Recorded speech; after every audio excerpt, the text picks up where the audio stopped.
My name is Clara Towson, and I'm a friend of the show. Boom. I am Francisca George, and I'm a friend of the show. Perfect. Hi, my name is Susan Leemans, and I'm a friend of the show. Boom. Yeah. My name is Zainab Sammaz, and I'm a friend of the show. Boom. Hey guys, my name is Sasha Vickery, and I'm a friend of the show. Boom. Hi, my name is Lloyd Harris, and I'm a friend of the show. Perfect. Hi, my name is Jan Faria, and I'm a friend of the show. Boom. Yes. Take one. Well done. Hi, my name is Jasmine Paulini, and I'm a friend of the show. Wow, Jasmine, you got it in one time. Ready? Play.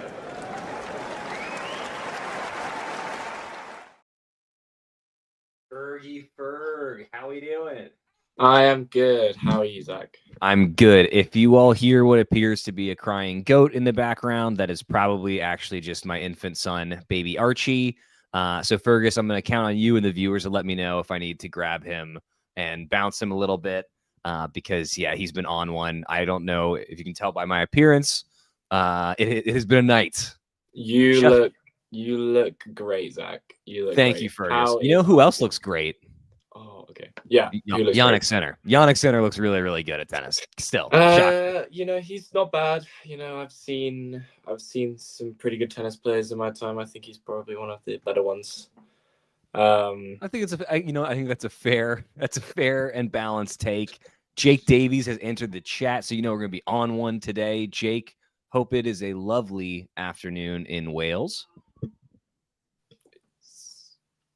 Yeah, Jake's from Wales, isn't he? Yeah. Jake, I'm not actually that far from you. I think I'll probably be not about an hour away from you. So, but for those of you on the American side of the pond, Wales is the thing that is featured in The Crown when they do that one season with who's the king now? Charles. Yeah, Charles spent some time there. It's where he learns how to be a human. It's very special, and it's from the TV show Wrexham. Welcome to Wrexham, which is like. It started out good, kind of lost its luster. What can you do? TV. Jake, yes, baby Archie is here. He will be making a cameo. He is fussing in the background.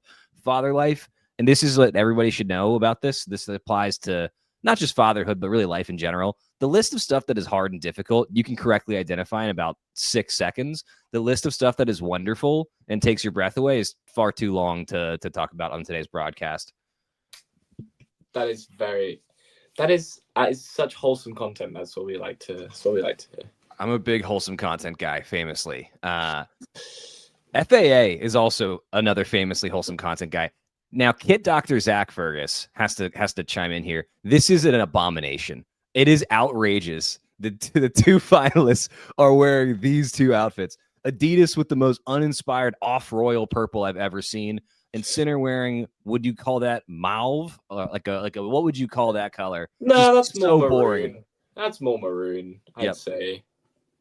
It's a dirt maroon. Ugh. I prefer Sinner's outfit to Felix's, for sure. Felix's is kind of just looks a bit. Baby Archie, I'll be right back, Fergus. Take us away. Worries. We are obviously covering the Paris final here today, FAA versus Sinner.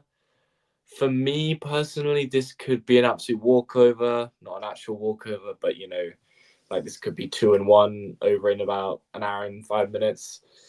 But we'll see. Obviously, head-to-head is 2-2, but both of those for Sinner coming this season at the US Open and in Cincinnati, I'm going to say. But for me, this is just only going to go one way. Felix has got to play unreal today. He's got to land around 75% of his first serves if he wants any sort of chance. He's got to have an unreal return game. Obviously, he has very good pedigree on a indoor court. It's where he does his best work. And if he does win today, which it could happen, I've seen stranger things happen, then he will officially qualify for Turin. And if Sinner wins today, he will become world number uno again. Fergus, what is the last stranger thing than that you saw happen?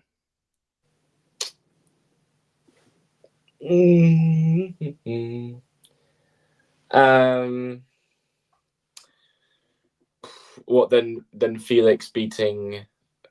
Yes. I think it happened this tournament.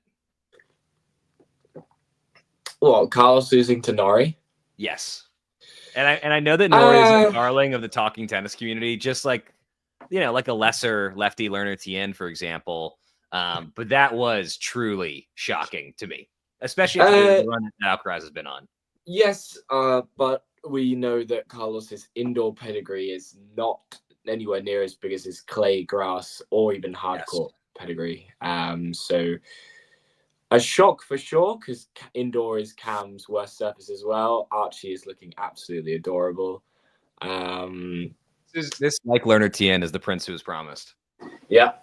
So have you got him a racket yet? Has he started hitting on court? Actually? I have. We're doing the thing where we're not actually posting pictures of him on social media. But I do have a baby Babolat racket for him. He has held it. He cannot swing it. But he is enjoying. So adorable. So look at this. So Sinner, has he never won The has he won the Paris Masters before? No. Looking at it. By the way, the Zverev match, I didn't catch that. Was it closer than the score of 0-1? No. It was the fact that Zverev was absolutely tanked from the Medvedev match, and just wasn't anywhere near his best. You know, I think it's a bad matchup anyway, but you know, was not like the Vienna match last week, where you know Zverev was actually, you know, competitive throughout. But yeah, listen, I mean, in terms of Masters, Sinner has won. He has only won Shanghai, Miami, Toronto. I think that's it. Really? I think so. Hasn't won Indian Wells. I know that for a fact. Hasn't won Monte Carlo. Hasn't won Madrid. Remind me, is Talking Tennis sending you to Indian Wells as part of the Fergus Does America tour? I'm still waiting for confirmation of this Fergus Does America tour, because I would absolutely love to, but you know, still waiting for the funding to come through. But well, a lot of people watching have multiple kidneys, and if they were to sell one of them, we could absolutely make this happen. And you got probably both kidneys, yeah? Yeah. I mean, I could sell one. You could sell. You would sell one? I would sell one to go to Indian Wells. Yes, I would. Okay. Yeah. I think if you're in the chat, weigh in. Would you sell a kidney to go to Indian Wells, and what kind of seats would you need if you were going to do it? I'd need box seats if I was going to sell my kidney to go to Indian Wells. I would say lower level. I'm not sure I would need box seats. Lower level would get it done. Fergus, what is your prediction for today? Are you gonna surprise us or be safe? This is going to be 6-3, 6-2 Sinner. I have to contradict you. It's going to be 6-3, 6-3 Sinner. I'm so glad we have such diverse opinions on this. Yeah. The full range of tennis perspectives is on this broadcast today.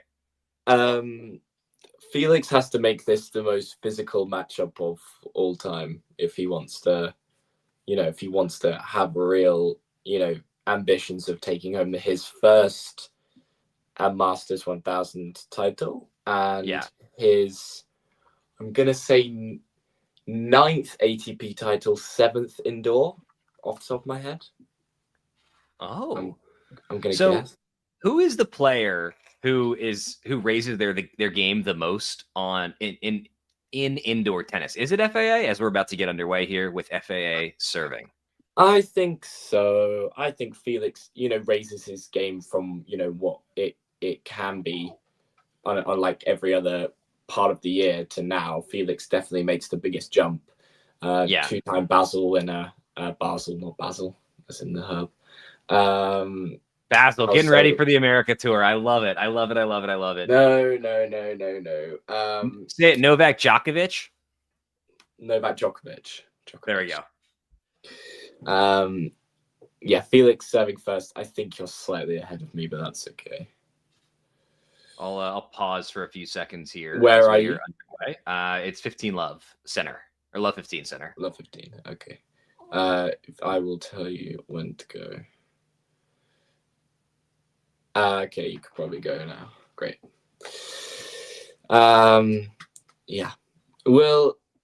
Felix definitely raises his game the most out of anyone on tour when it comes to indoor tennis. I think there are few that match him in terms of it's just the difference in terms of how well he plays indoor to, this isn't like a difference of like, how well Baez plays when he plays on clay compared to a hard court, because, it's just, right. It's completely different. Like, just the serve and the +1 indoor is really brutal. And Felix needs to have all of these like on lock today if he wants to, nick a set or even win it. That 15 all point shows exactly what the playbook is. Huge serve, offensive put away, shot number 2, just good +1 tennis. Hold your serve, hope you get lucky on Sinner or go to a tiebreaker and get lucky there.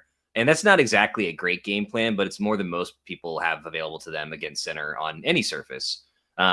I don't want to knock the surface of the match that we are watching here, but to me, indoor tennis is barely tennis at all. I think funnily enough, I've actually very much enjoyed this Paris Masters. I enjoyed it more than last year's. Last year's was very fast. This is the slowest the court's been in about 5 years. Ooh, that's the shot that FAA cannot miss if he's going to have a shot in this match. He just simply can't give away neutral balls like that at the 30-15 point. Sorry to interrupt. That's okay. I'm just looking at it. That point is just going on right now. Oh, yeah. I've lost my train of thought now. I can't remember what I was saying. You were saying that it's been a fun tournament, and I agree. It has been better. The surface has slowed down, all that. Yeah. But to me, the elements are kind of an essential part of tennis, and without them, the magic does get lost a little bit. Granted, while this is barely tennis at all, this has been the best, most enjoyable barely tennis one could hope for. Are you going to be watching ATP finals? Come on, man. You know I am. Yeah, yeah. Break point immediately for Sinner. Felix had a lot of time to set up for that backhand pass, and didn't get hold of it at all. Buries it into the middle of the net. And we have break point immediately for Sinner. Sinner, that return was excellent, but Sinner's approach shot was left a lot to be desired. Had a lot of options there for Felix, to be honest. Takes a bit off the first and goes long, and Sinner breaks immediately. Well, this is a little bit. Do we want to revise our predictions to 2-1? Like, would you feel better if you had 2-1 than 3-2 right now? No. I'm not. I think 3-2 is fine, but Jake is right in the chat. That is a poor game from Felix, to be honest. That's basically a masterclass in what he cannot do if he wants to be competitive. He's absolutely nailed that in terms of doing exactly what he cannot do today. Yeah, very impressive. I wanted to bring up what Coco Gauff said yesterday in a press conference about how they were talking about why she was asked, why is the WTA more entertaining than the ATP right now? And she said, because is that the dominant perspective? Yes. Okay. Do you not think so? Do I think that the tour with the two greatest players of all time, Alcaraz and Sinner, is less fun than the other one? I think the WTA is fantastic. I think the personalities are far more interesting and bigger. But I think there is nothing in tennis right now that is going to even approach a Sinner Alcaraz match. But maybe if it's a random round of 16 match, I probably would give the WTA that. But in terms of the highest, the high, the ATP is unparalleled. We're talking about the non-Carlos Sinner matches, as in the people that can challenge. There are people that challenge Sabalenka, Swiatek, Rybakina. The level is of players and people are unparalleled. Yeah, Jake is exactly right. The ATP need more than two players to step up to the mark. The ATP needs a few more personalities. We need a few more it doesn't Hugo help when Gastons. one of your biggest guys has next to no personality. A Carrot really does have more personality than Jannik Sinner. I've had great conversations with a Carrot before. Obviously, Carlos is the complete opposite. Carlos is such a great personality. Carlos is probably the best thing for the sport that's happened since since Federer retired, for sure. I was going to say the introduction of party drugs in the 70s and 80s, which is when a lot of the classic tennis did occur. Just saying.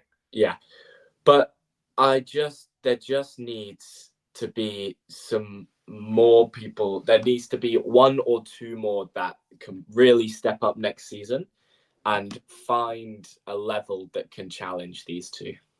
I think if Shelton and Draper were to consistently be able to challenge in the same way that Murray was for the big three, I could see that. I could see that really taking it to the next level. Yeah. Outside of Draper, I just don't think Fritz has it. I don't think Zverev has it. I know that Medvedev and Tsitsipas don't have it anymore, if they ever did. Djokovic is now you know, maybe he's got one more in him, but maybe he's got one more in him territory all year, and he hadn't, and he didn't. So like to me, the hopes are really on the next generation already, or Shelton and Draper. Fergus, is there anybody I'm missing? I guess like and I would put Menchik and Lerner Tien obviously in that next generation category. Yeah, for me there's 3 guys, and then there's a little bit of a gap, and then there's 3 more guys. Who you got? It's Shelton. Oh, before we go too far down this rabbit hole, Nurlon says that you are the Sabalenka of talking tennis as far as personality is concerned. Do you concur, Dr. Fergus? I don't exactly know how to take that. I think Sabalenka's personality is great, to be honest. I think she's very entertaining. But I love that she always has a couple goons with her. I try and also go places with a couple goons with me because you never know. Yeah. Wait. Sorry, I'm just reading. Is that not an appropriate way to describe the Sabalenka box? There's always a couple goons. Always a couple. I think that's fine. I think, yeah. No, sorry, I was just watching the point for FAA. Sorry. So Shelton, Feast, and Draper are probably my 3 that can challenge the big 3 at the moment when Feast is obviously, healthy. And then probably Menchik, Tien, and Fonseca, obviously, are the... Feast doesn't get enough credit and enough love because he sort of straddles the line of like the next generation and the tail end of this one. And he was the first to really break through. He's king of the 500 for a reason, right? He is king of the 500. Really quickly, are there baby noises coming through on my screen? I'm trying to keep Archie from facing. Very little. Very little. Is it like, does it add to the intensity that there's an infant watching this match? Absolutely. Yeah. Absolutely. The next great American tennis player is on this stream potentially. Yeah, bingo. Ooh. So look, 15:30. Let's keep going with some of the questions. So really good was in the chat today. Just got to also give a shout to Ghosty. Always a fun one, and always appreciate when he's here. Thank you for acknowledging the Offspring, by the way, Z2. But Jake wants to know, Fergus, if there's one player you could meet out of the current players, who would it be and why? Well, I was lucky enough to meet Fritz and Di Minor at Queens this year. I think ATP, I think probably just like an easy answer would be Carlos, plainly because I think he's so great and he's so entertaining to probably like when they do all like the challenges or the interviews, he's the most liked. Also, I think Carlos is the best loser on tour. I think. Is that an asset or is that a thing that holds him back? I think that's an asset. I think he can. I think for sure he has something that, a lot of people struggle to do, which is analyze their losses and take it, in that 20 minutes after, he's lost, he can, reflect on it. And he really has such a good perspective on when he loses that it's very refreshing. You see a lot of guys, Zverev in particular, when he loses, he just has he goes into, overdrive of like finding other ways to look at it. But, Carlos is very one-dimensional and knows exactly how he feels. If I was your age again and I was going out for a night in Ibiza, I would definitely want Carlos Alcaraz to be the player that was taking me and that I met. In terms of who I would most like to meet currently on tour, I think it's Gael Monfils at this point. It's one of the old guys, right? It's like him or maybe Dimitrov and Djokovic would be. I mean, it would be amazing. I just like don't really expect that. I mean, maybe at this stage of his career, he's sort of like softened up and he's a little bit more fun. I feel like Gael Monfils, he'll pour you a glass of wine. He'll tell you some stories. You'll eat a baguette, a croissant, some brie. You'll have a good time. His accent will be awesome. With Djokovic, he might like try and sell you on some like weird crystal stuff. Yeah. Jake, when you say Fritz, have you ever applied to do media at Queen's before? Do you mean me, or do you mean? Because and as we're sorting this out, FAA is now on the board, down a break. Let's see if he can get this one back. Although I don't think a single person watching really expects that to happen. You gotta have. He's gotta think that at the moment, every service game that he gets through is another chance to look at the Sinner serve. Yeah. He's got to think, get that first point on the board, get into the game, make Sinner think about where he's going to put the serve, make him play the point. But I haven't applied to do media at Queen's before. I was there this year, and I'm hopefully going to be there next year. Tickets come out, I think, in like a couple of days, I think. So really quickly, Fergus, you'll see on the change over here, they had FAA was ripping what I believe is called a goo. It's like one of those like energy products. And there's a couple of great articles this year during the Tour de France about this, about how much more food and how many more calories the riders consume over a given race or a given stage than they did in the past. We're seeing the same thing in tennis. And so one of the reasons that these matches continue to remain at a high level further through it, these players are eating more. They're replacing that caloric burn more consistently and continuously through the match. And it's just sort of an evolution of sport training and approach and all that. But it's been great for all endurance sports, or all sports that have an endurance component. And just wanted to make note of that. Absolutely. Yeah. That's you could make that an advert for goo energy gels. You just need a really deep voice and, a nice. I just want to point out that as soon as you said goo energy gels, my son stopped crying. Interesting. Very interesting. Baby Archie, what do you have to say about goo? Yeah, I agree. This point is very long. And does Sinner makes it? Sinner makes it? It looks like he just hit. Make it. Yeah, that's tough. What can you do? FAA played a great point. Just sometimes Sinner is just the best player in the world. Hey, for the chat, who is on the Mount Rushmore, which is to say the top 4 of people named Fergus or derivations of Fergus? Because I posit that Fergie from the Black Eyed Peas, Sir Alex Ferguson, Fergus Gavin, and a 4th Fergus or Fergie to be named would be the Mount Rushmore. What do you think? I like that. I didn't hate it. I like to think that I very much appreciate that you would put me on that Mount Rushmore.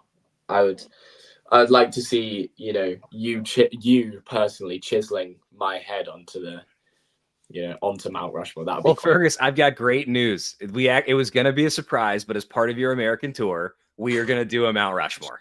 They're gonna give us some chisels and some rocks, and we're going to live stream it. It'll be great. This American tour is turning into like 7 months long at this point. I thought it was going to be at least a year. Yeah. We're going to have you overstay your visa and see what happens. Excellent. Yeah. Famously not an issue in the States at the moment. As Sinner goes up 40, love here. Absolutely cruising on his serves.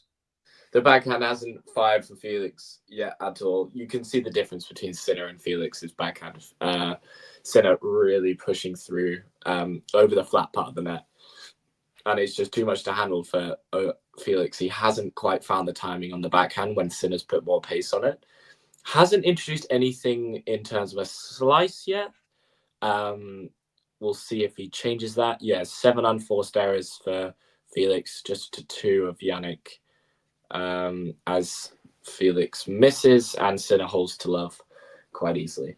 I would be remiss if I didn't acknowledge the Marin County shout out from Ghost of Garolitis. And I'm trying to think of how to explain Marin County to our international audience. And I'm just going to leave it to Ghosty to take away and break down in the chat. Should you choose Pope Fergus? Oh, a nice honorific there. Fergus the Pope Gavin would be a sick sports nickname, as FAA is serving at 1-3. Love all. They do say when I become a journalist for the ATP tour or WTA tour, they are going to call me the Pope Fergus. That's have been confirmed. That will be my name. My name. Wow. That's a great byline. Ooh. Okay, so your column could be like 10 absolutions by the Pope Fergus. Oh. Do you think as the Pope is Alexander Zverev going to heaven? What do you think?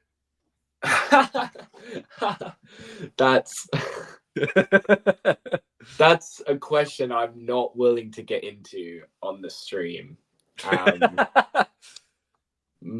For so many reasons. But you know, if you believe in heaven and hell, then you know you make your own call. I'm not. Oh my goodness! I'm sorry to interrupt your ruminations on heaven and hell in the afterlife and where Alexander Zverev's going, but my goodness, what a lob from Jannik Sinner! That was a level of touch normally reserved for Carlos Alcaraz. Way too good. Oh, that's so mean. That's a backbreaker. That's brutal. Yeah, I mean, the defensive slice from Jannik is just so good. It's crazy. We can talk about this stuff and not only not lose subscribers, but I think we just picked one up. I think the Pope talk really appealed to somebody watching right now. That's great. Someone loved that. Yeah, they're like, I came for the tennis talk. I stayed for the Pope talk though. I'm curious, is Sinner favorite for ATP Finals? Ooh, I don't think I can ever put Alcaraz below 50-50 odds at this point. I think that he has a 50% chance of winning every single tournament he enters. I can't see a world in which it's somebody other than one of the two of them, though. Is it going to be a Synchros final? I hope it is. I don't see one of the other players emerging. Like I don't even know what odds you'd have to give me to take the field if it was like Sinner or Alcaraz or the field. It's like what? I mean, is there anyone besides the two of them that you think might get it done?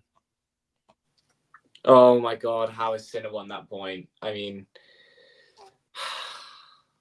it's just scrambling skills are just so good. He's everywhere on the court, and Felix didn't do enough with the volley. Felix has got to be brave with these volleys. Jake Davies makes a good point, though. You know, the lack of belief that anybody other than Sinner can win in the ATP Finals. I don't think that's necessarily a knock on the whole ATP Tour. I think it's like you can get different things from the WTA versus the ATP. I'm just going to put him down for a moment. I'll be right back. No worries. Our producer making a point that if Carlos can lose to Cam Norrie on an indoor court, then he can lose to any of the 8 best players on tour. I can very much see his point. Feels as though Carlos is at his most vulnerable when he's indoor. It just, the elements don't work with him. I don't know how fast Turin is going to be next week. Sorry. Was it this week after? It's week after, sorry. But, you know, if it's got any sort of pace to it, then I probably see Carlos having more of a chance. But, yeah. It's not a bad shout, Ghosty, to be honest. I wouldn't see it being too far away than that point. But, yeah, Felix does hold. Nice hold. Gets out the game nicely.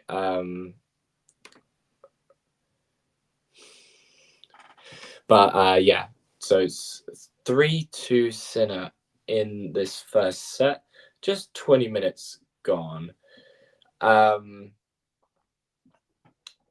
Yes, I can see your point, Sean, that he is more motivated for ATP Finals. I probably would be too if I was Alcaraz. ATP Finals is technically 5th biggest tournament on tour. Technically. Do you think they care more about the ATP Finals or the Six King Slam at this point? They make more money from one in terms of court time. If they have any sort of, you know, integrity, personality, then it'll be ATP Finals. But, you know, if your name's Stefanos Tsitsipas, then That I is the most believe- outrageous inclusion in the six. It's like, oh God, clearly no one from Saudi Arabia was in Winston-Salem this year to watch Tsitsipas's round 2 loss. I think just has Tsitsipas played a match since the US Open? Apart from the 6 again. Say again? Has Tsitsipas I'm just gonna check Tsitsipas's record. Oh, I mean, if he has, I haven't seen it, so I don't think he's made a deep run. Well, yeah, obviously not. I haven't funnily enough, I don't personally turn on Tsitsipas matches, it's kind of grim, but He withdrew from Athens. yeah, which is a bit of a body blow, to be fair. Yeah. He will drop out of top 32, won't be seeded at AO. Hey, a thing that is happening right now that I feel like isn't talked about enough. It's not that Sinner hasn't had touch his whole career. It's that Alcaraz had otherworldly, incomparable touch. But that point that we just saw at Lovell, Sinner serving 3-2, shows how much his game is developing. He is adding in far more creativity, angles that I just you don't normally see a player at his age, at his caliber, add in. Like he is evolving pretty spectacularly here, and I think that's great for the rivalry. That is quite the point from Sinner. Yeah, like he could not have had that point 2 years ago at all. No, Felix getting lucky, and then Sinner just perfect on the baseline, like not any short. Well, a fraction longer, and that's out, and a fraction shorter. You feel like Felix gets there and resets the point properly, yep. But yeah, excellent work from Jannik. Yes, Tsitsipas hasn't played a match. He played a couple of Davis Cup matches. Yeah. Apart from that, hasn't played since the US. Which is, I mean, look, if the calculus that he's made is he wants to hang around the tour for 3 more years, travel the world with his family, get some Instagram posts and some sponsorships through that out of it, be a big deal in Greece and really nowhere beyond it, then he's doing everything right. If he wants to win tennis matches, then he should change literally everything he's doing, starting with getting rid of his dad, which is tough. Like I can't speak for anybody else, but if my dad was my coach and I was 27 years old, I had a couple of years left, I just wouldn't fire my dad. That must be a very, very difficult thing to do. And I feel like in the discourse around it, there's very little empathy and sympathy for it would be hard to fire your dad. Can you imagine firing your dad, Fergus? No, not really. I would feel it would be awkward. That would be a bad Thanksgiving. What's British Thanksgiving called? We don't have Thanksgiving. There's no equivalent. Nope, no equivalent. It does seem like a culture that doesn't really give thanks. That makes sense. Very good. Excellent. The Canadians have a Thanksgiving. That's part of the Commonwealth. So I thought that maybe the UK might have picked that up. No, we don't have Thanksgiving. We just. Yeah. Is it? I guess that's why you get Boxing Day and we don't. We swapped out Boxing Day for Thanksgiving, maybe. Not really. It's just that, the Pilgrims came and saved you guys when, when you were all going to starve and die. So the Pilgrims came and saved you guys when we were all going to starve and die. That is what happened. The Pope has blessed it here on Talking Tennis. Sinner's just creating the angles so well and really pushing Felix into that backhand corner. And Felix is Look at that forehand quality from Sinner. 9.5 in this match. That's just it's comical, man.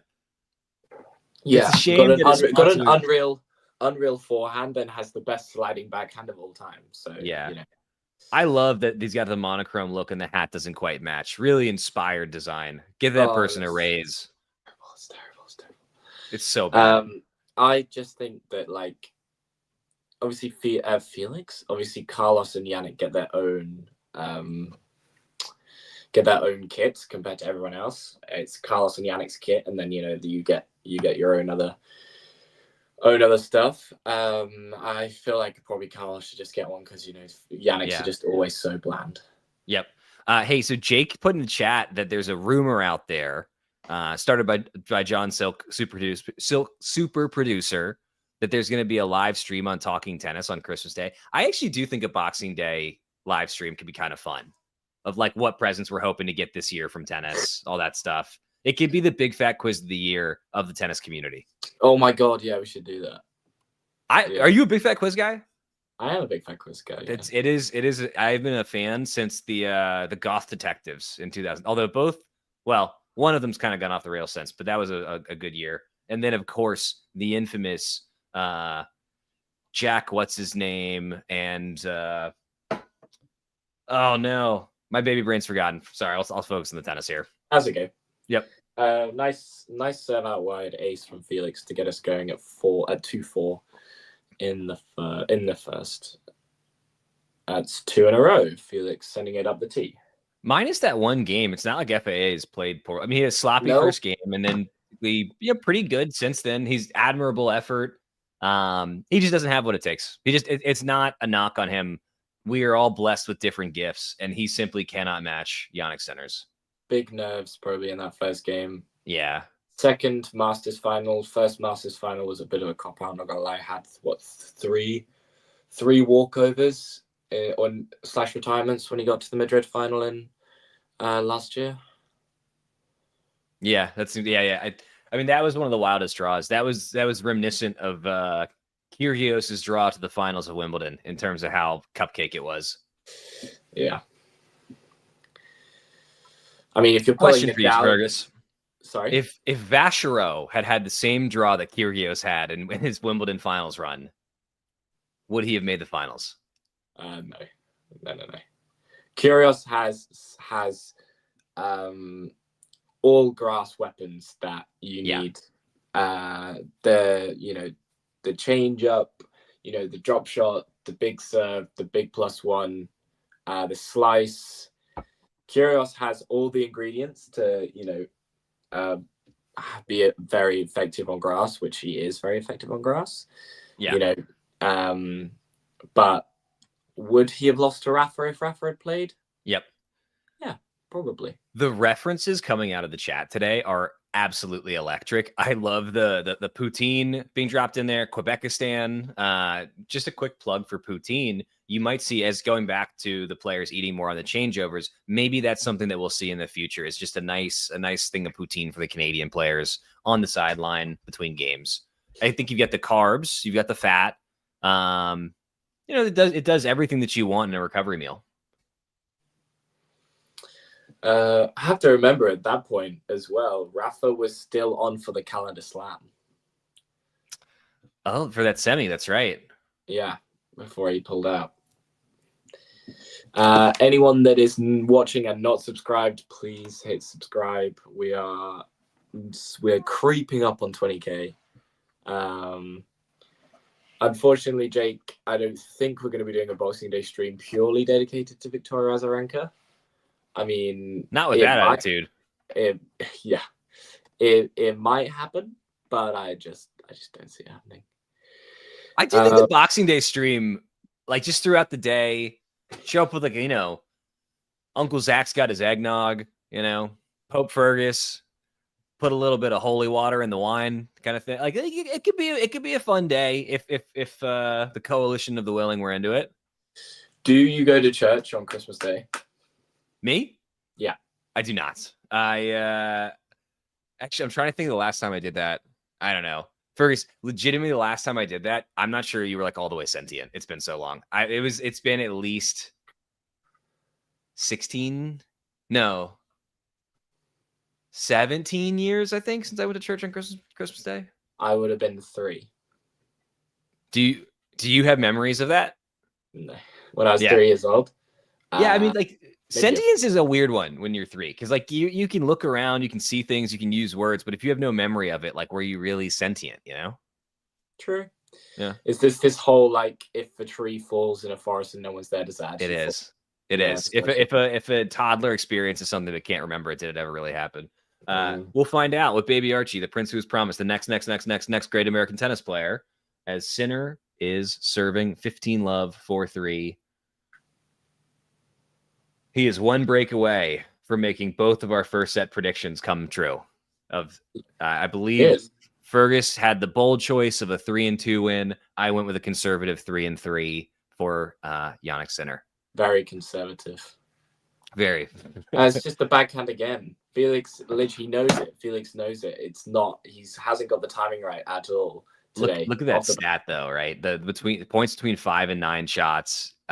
Sinner has won 11. FAA has won 4. And I think that's something that's not an FAA problem. That's anybody. If you get into an extended rally against Jannik Sinner, his rally ball is too tough. You are going to hit a shot that takes you from neutral to defense or offense to neutral, and he's going to attack.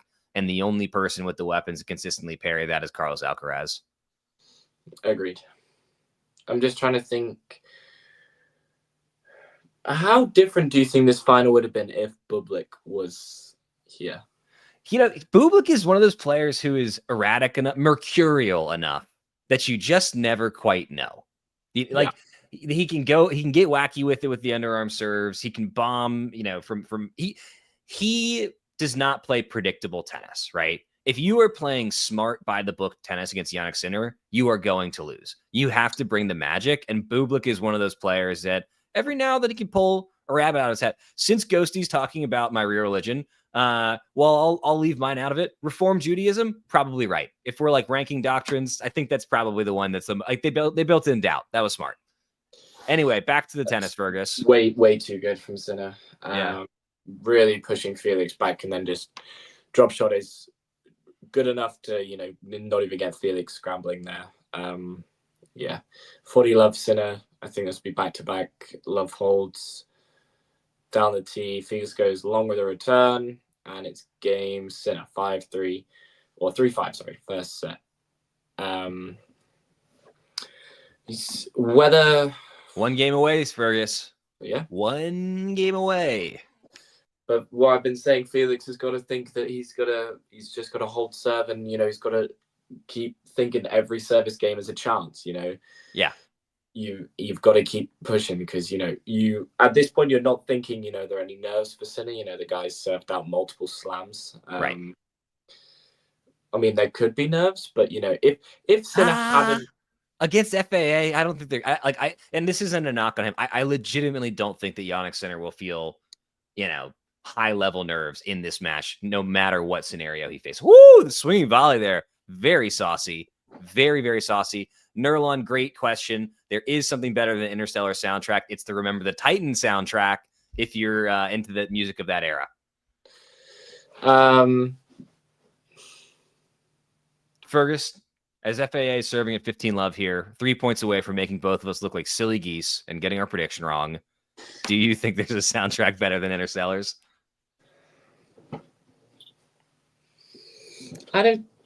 Interstellar's soundtrack is very good. I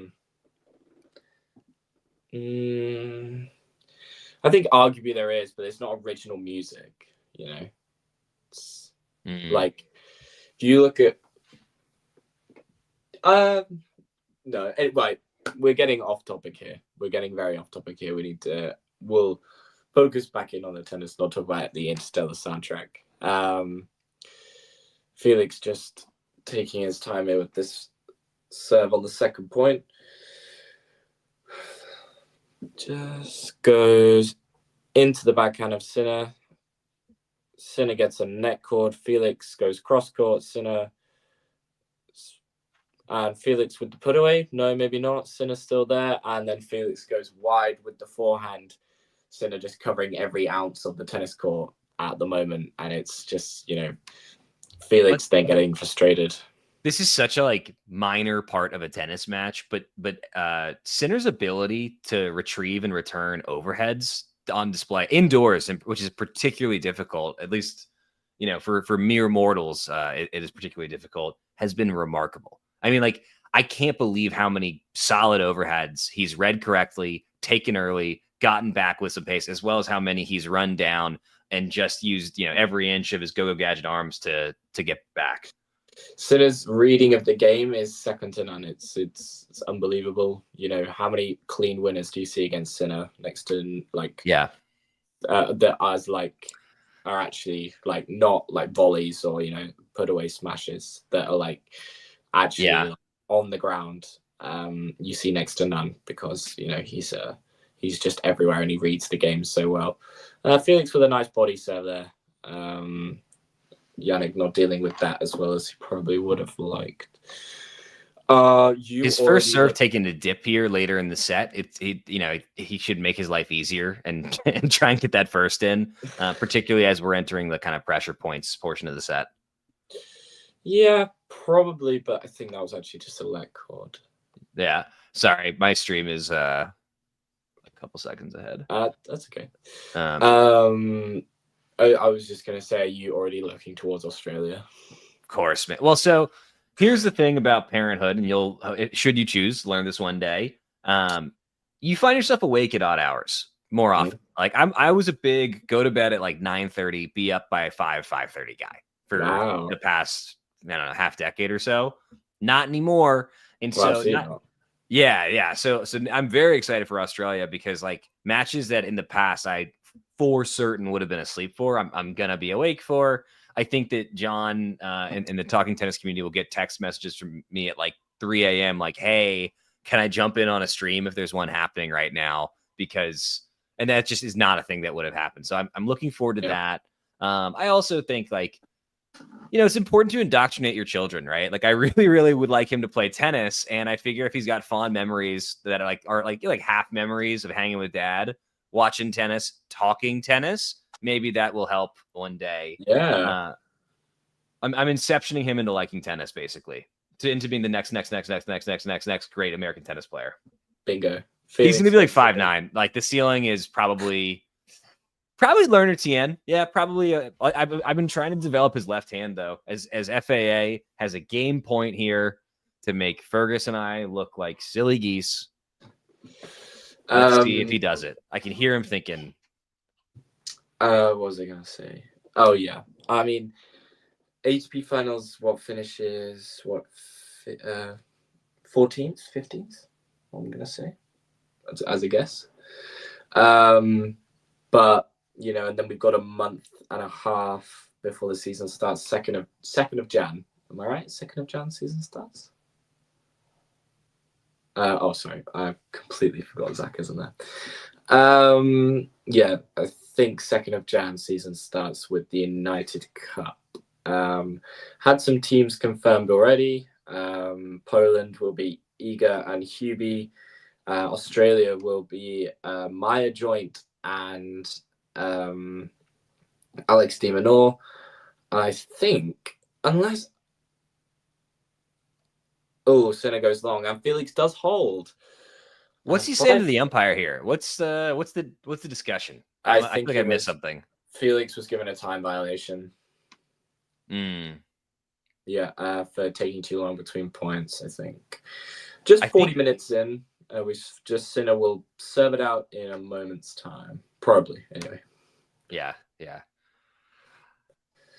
I initially absolutely hated the serve clock because I like the long matches. I like the suspense. I like the drama between points I liked everything about that extra time. I think we've seen though, for the casual fan, not just for tennis, but with baseball, a couple other sports as well that have implemented the clocks, it does keep things moving a little bit more. And while maybe for the diehards, you might prefer a little bit extra, it is good for the sport. And so grudgingly, I have to admit, I think I was wrong.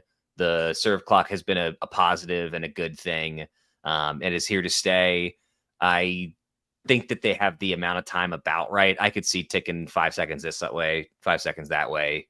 But it's here to stay, I think. Fergus, do you agree? I do. I think that, when, especially at these sorts of tournaments, when there's a lot of matches on not that many courts, you have to keep things moving at some point. We can't take forever on these points, before we serve. But yeah, hot take: Felix is the Canadian Mute. May I? Go for it. Hot take or counter take, incorrect. Because Corentin Moutet's great strength is his ability to have caffeine and nicotine coursing through his veins at all time. His weapons are that he doesn't have weapons and he has to use his creativity. And I feel like FAA is the opposite of that. FAA is just like, you take Andy Roddick's game and you bring it to the present day. Big serve, big forehand, not a ton of creativity. He is JV Canadian Roddick to me, which is very, very different than Canadian Moutet. Fergus, does the Pope give his blessing to that take. Yeah, that's fine. Felix is no way in any shape or form the Canadian Mute.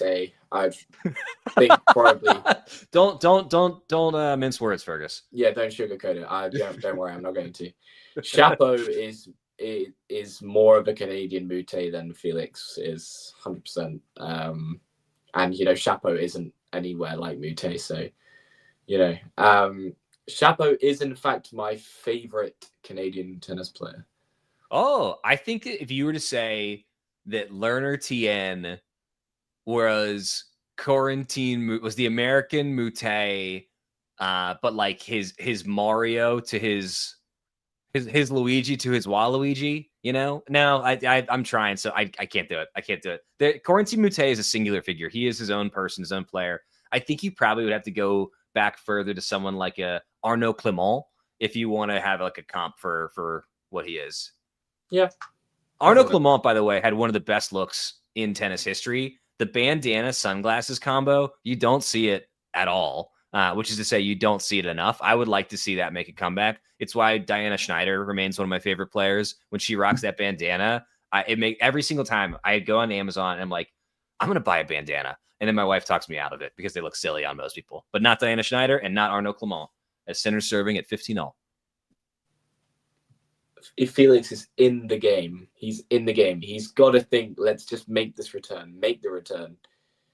And he does. Misses the first serve. Oh, okay. Oh, sorry. No, take it away. Take it away, Fergus.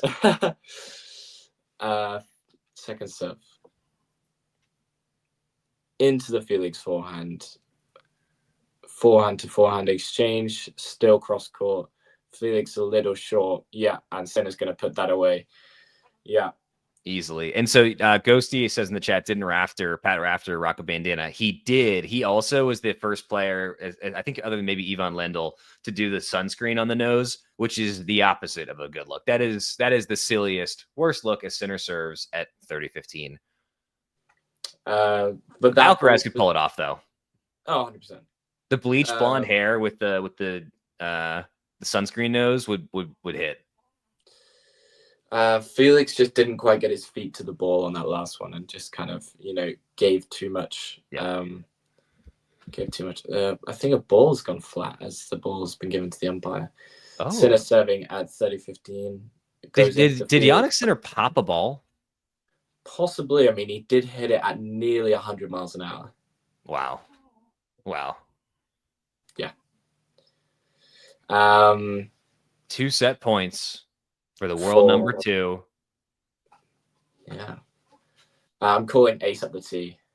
Let's see it. Here it goes.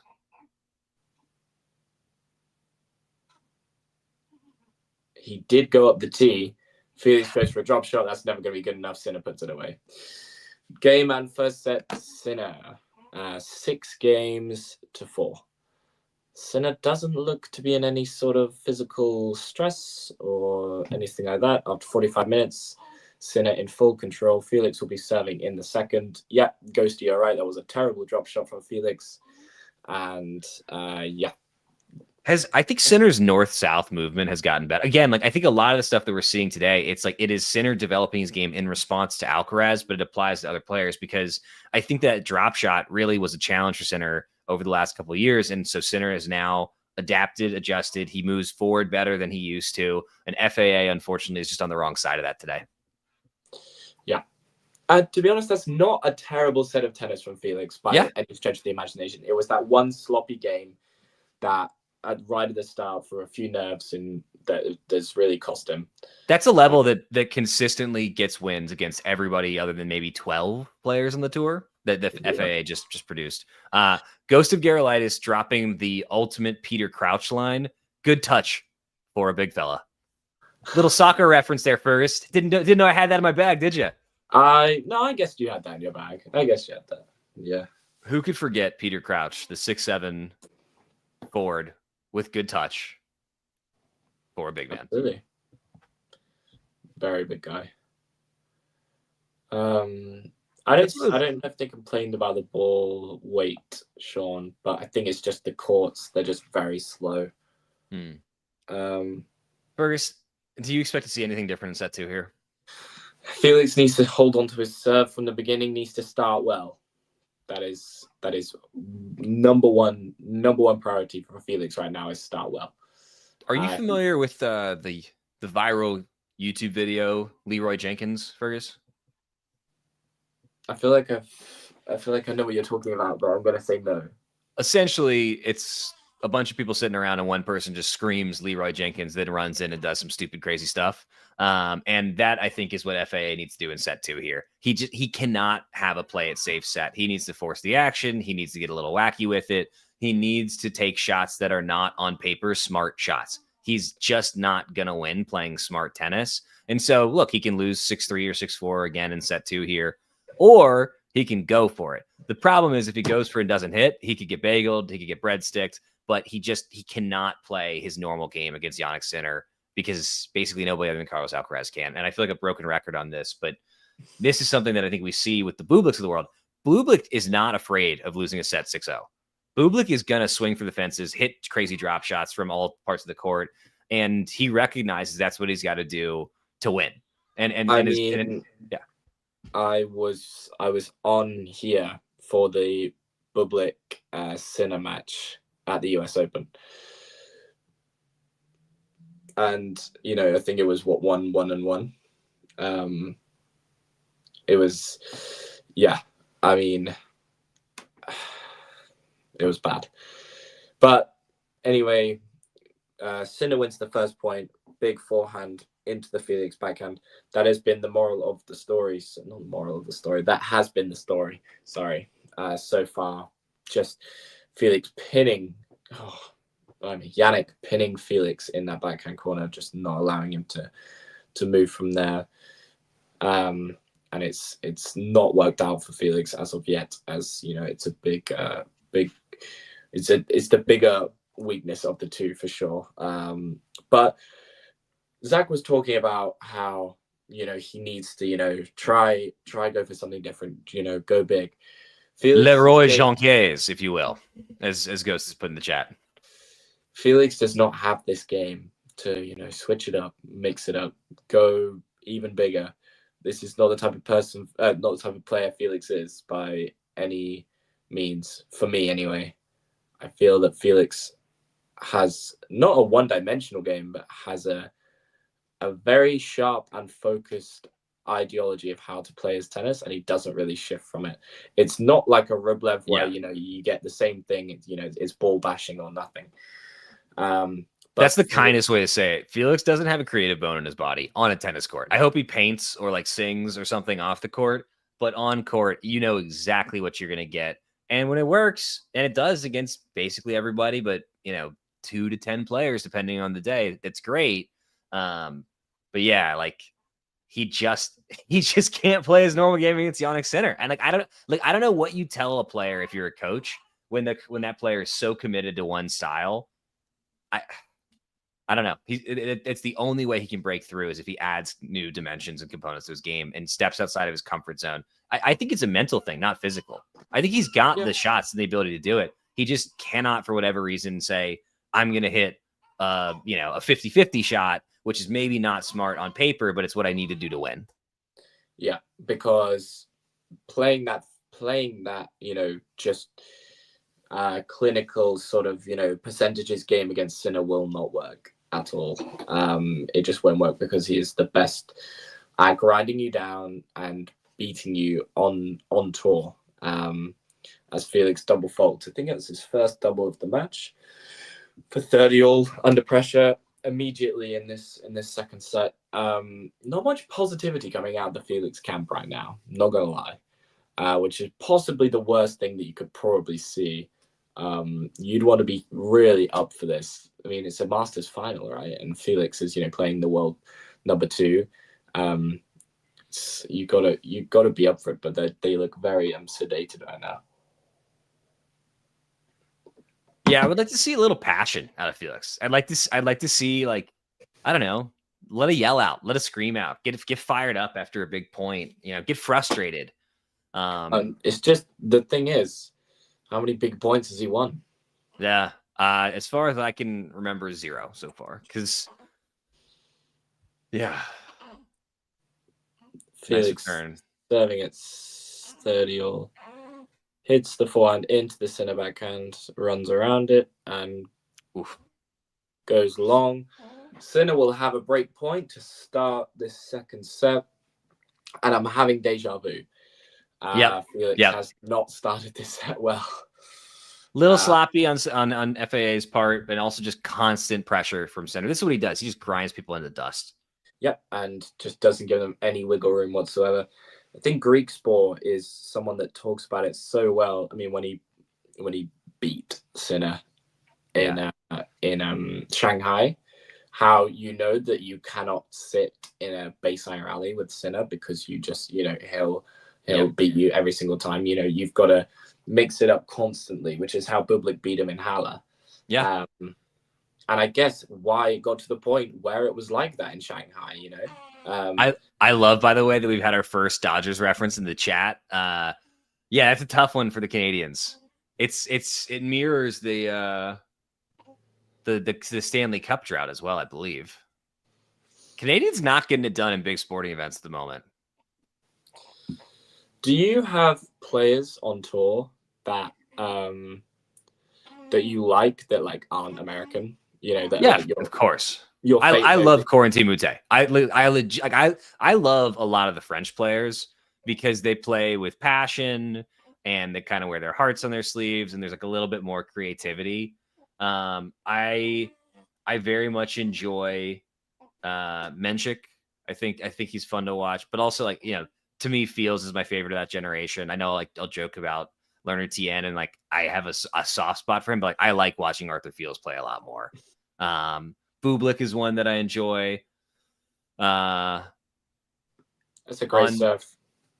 On the women's side, I think there are more non-American players that I think that pop for me than on the men's side. But as we're watching ATP match, I think we'll start there. I don't get it with Norrie. I don't get why everybody in the Talking Tennis community loves watching him so much. As we're at deuce, by the way, and Sinner continuing to put pressure on FAA.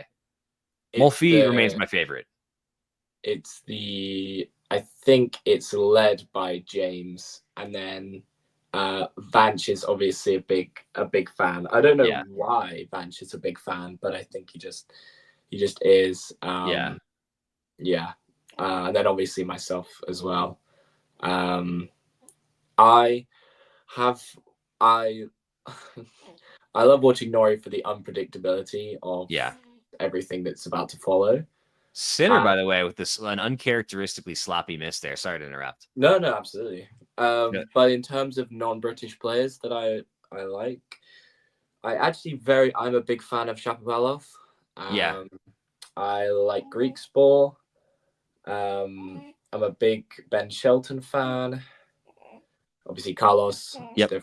And forgive me, Fergus. I need to go change a diaper, so I will be back in anywhere from 1 to 7 minutes, depending on what this package has inside of it. Excellent. Felix does hold, saves 2 break points to start set 2. Very important for Felix to get on the board without conceding. That early break is so key as they show a shot of the trophy. I actually found out why the trophy is a tree this last week, because the original creator of the trophy did a landscape version of the draw, and he said it looked like a tree, so they made the tree into the trophy. Sean, are you talking about Sinner or are you talking about Norrie? Because I wouldn't say Sinner's actually does. I would say Sinner has a unique forehand. Actually, it looks very slappy, but he just gets so many rotations on the ball. It's ridiculous. Sinner serving at love 1. Yeah, you're right. He's very unique, and Norrie has made the best out of a bad situation. Not a bad situation, but Norrie has made the best out of the weapon he's been given, which is his ability to last in very long rallies. As someone in the crowd has a light on their phone. But yeah, Norrie has pretty much no huge weapons to speak of, and is yet 27 in the world, which, you know, is kind of incredible that you can get to 27 in the world off of just your fitness, kind of. Another unforced error from Sinner there. Still no real positivity coming out of the Felix. Well, a little clap there coming out of the Felix team. Yeah, I just feel like Felix needs to get up for this. He's just not kind of, you know, showing enough emotion. You know, he's not portraying to the other side of the court in Sinner that, you know, he's here, he's going to stick around, he's going to be annoying and to get rid of. Sinner fires down an ace down the tee. You know, it's just pretty standard Jannik stuff.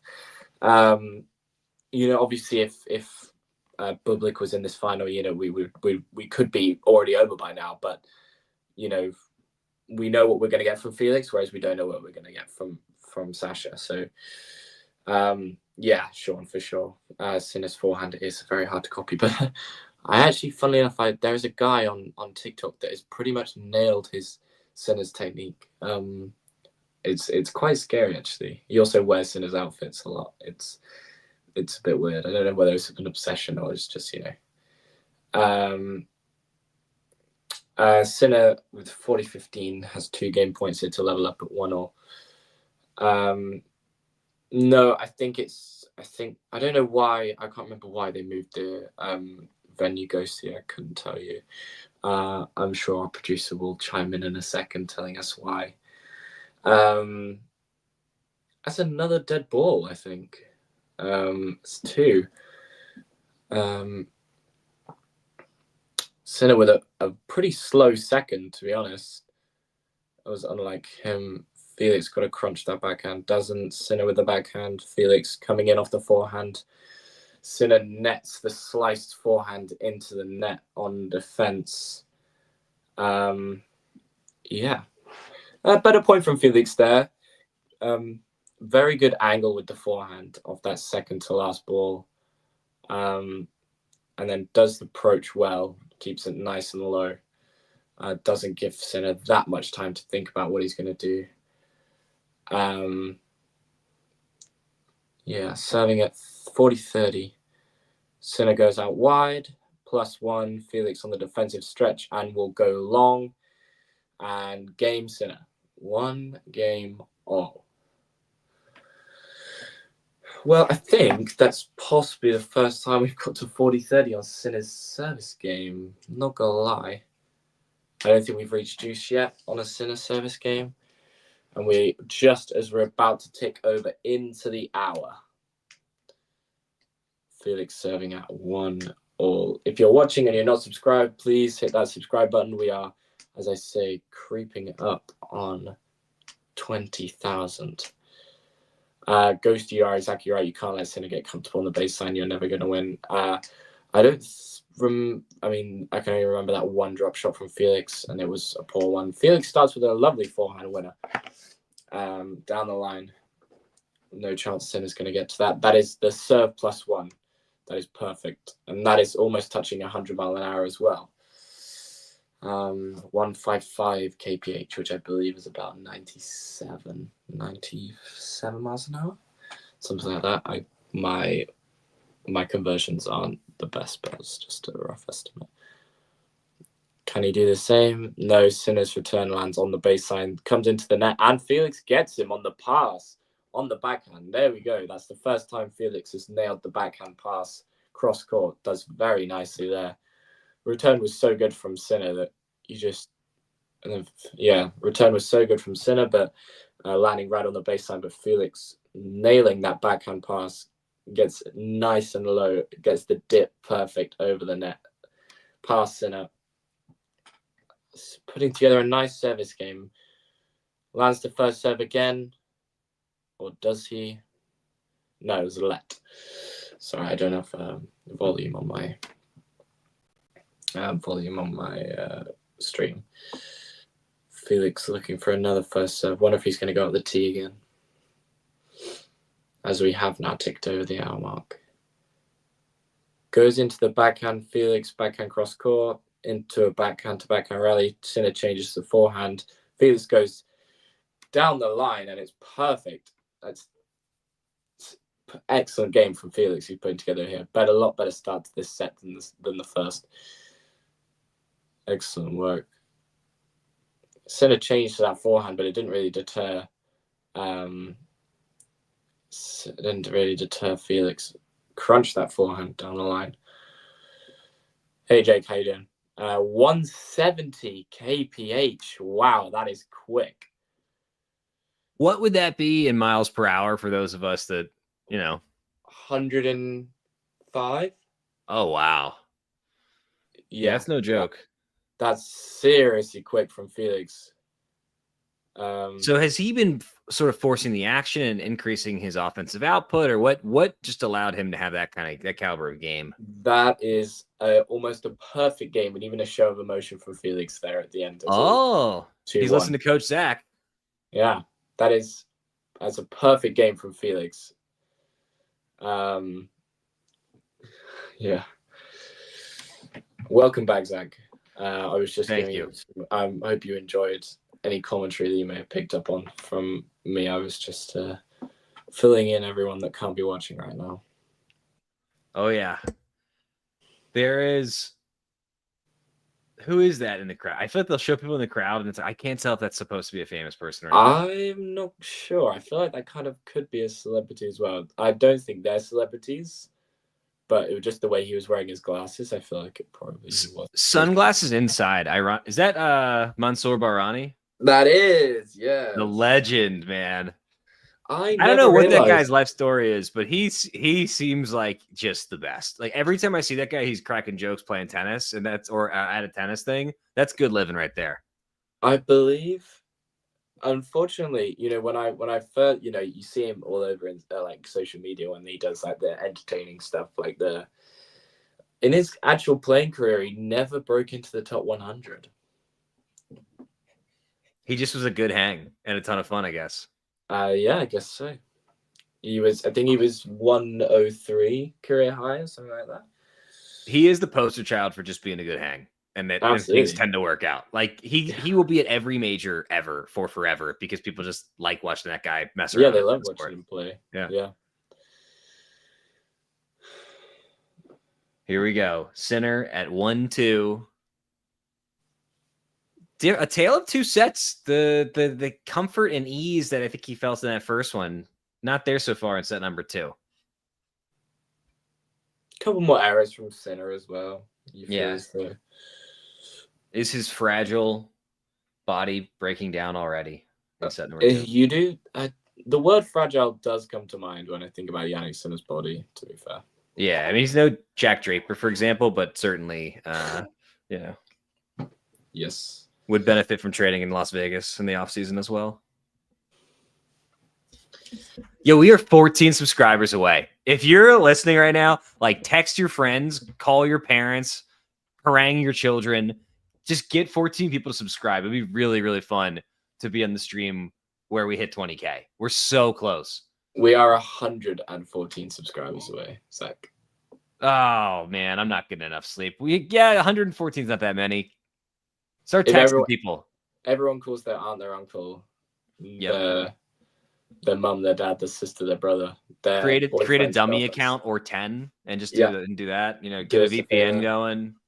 A Sinner Cruz losing here. 30 love. Just the ball that Felix can't afford to miss. You're in the point. Make Sinner work for it. You're not making him work for it.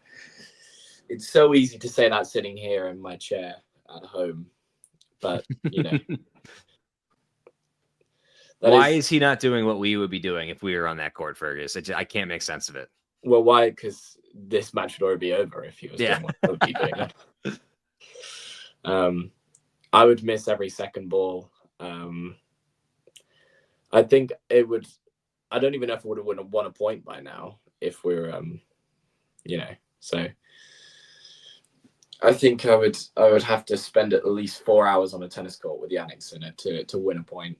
Who is the top 100 player you have the highest degree of confidence you could win a point against?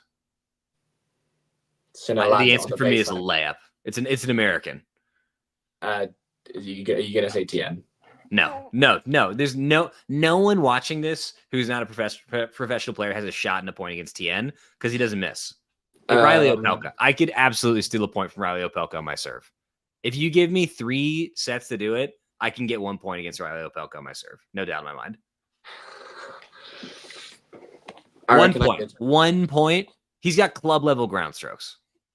Same for Mapeshi Parakat. If you just serve it to his backhand for 2 hours. No, Opelka has a good forehand. His forehand is good. That's why you got to serve to his backhand. I got accuracy. That is a perfect volley from Felix. That was very saucy. Absolutely perfect. Who's the top 100 player that you think you could steal a point against if you had 3 sets of to do so? 1 point. 1 point, Fergus. Double fault gets you there. I actually have to sort of agree with your logic here that, like Opelka or GMP, really tall, get them, hit a slice forehand, get them really leaning down. Yeah, I don't mind that. I take GMP. Watching him in person, it was shocking because his serve, it is in person. It looks even bigger. It looks even more unreturnable. It looks impossible. And his backhand, every single one is a journey. Every single one is an adventure. I'm not sure that he knows where it's going. The technique is ugly. The placement is horrific. It's like if I'm him, I would spend the entire offseason learning how to put my second hand, which you're allowed to do, on my backhand and starting from scratch. Yeah. Jannik Noah in the audience. Fun fact, I had the same teacher as his son, and she told our whole class that Joaquim Noah was the worst student she ever taught.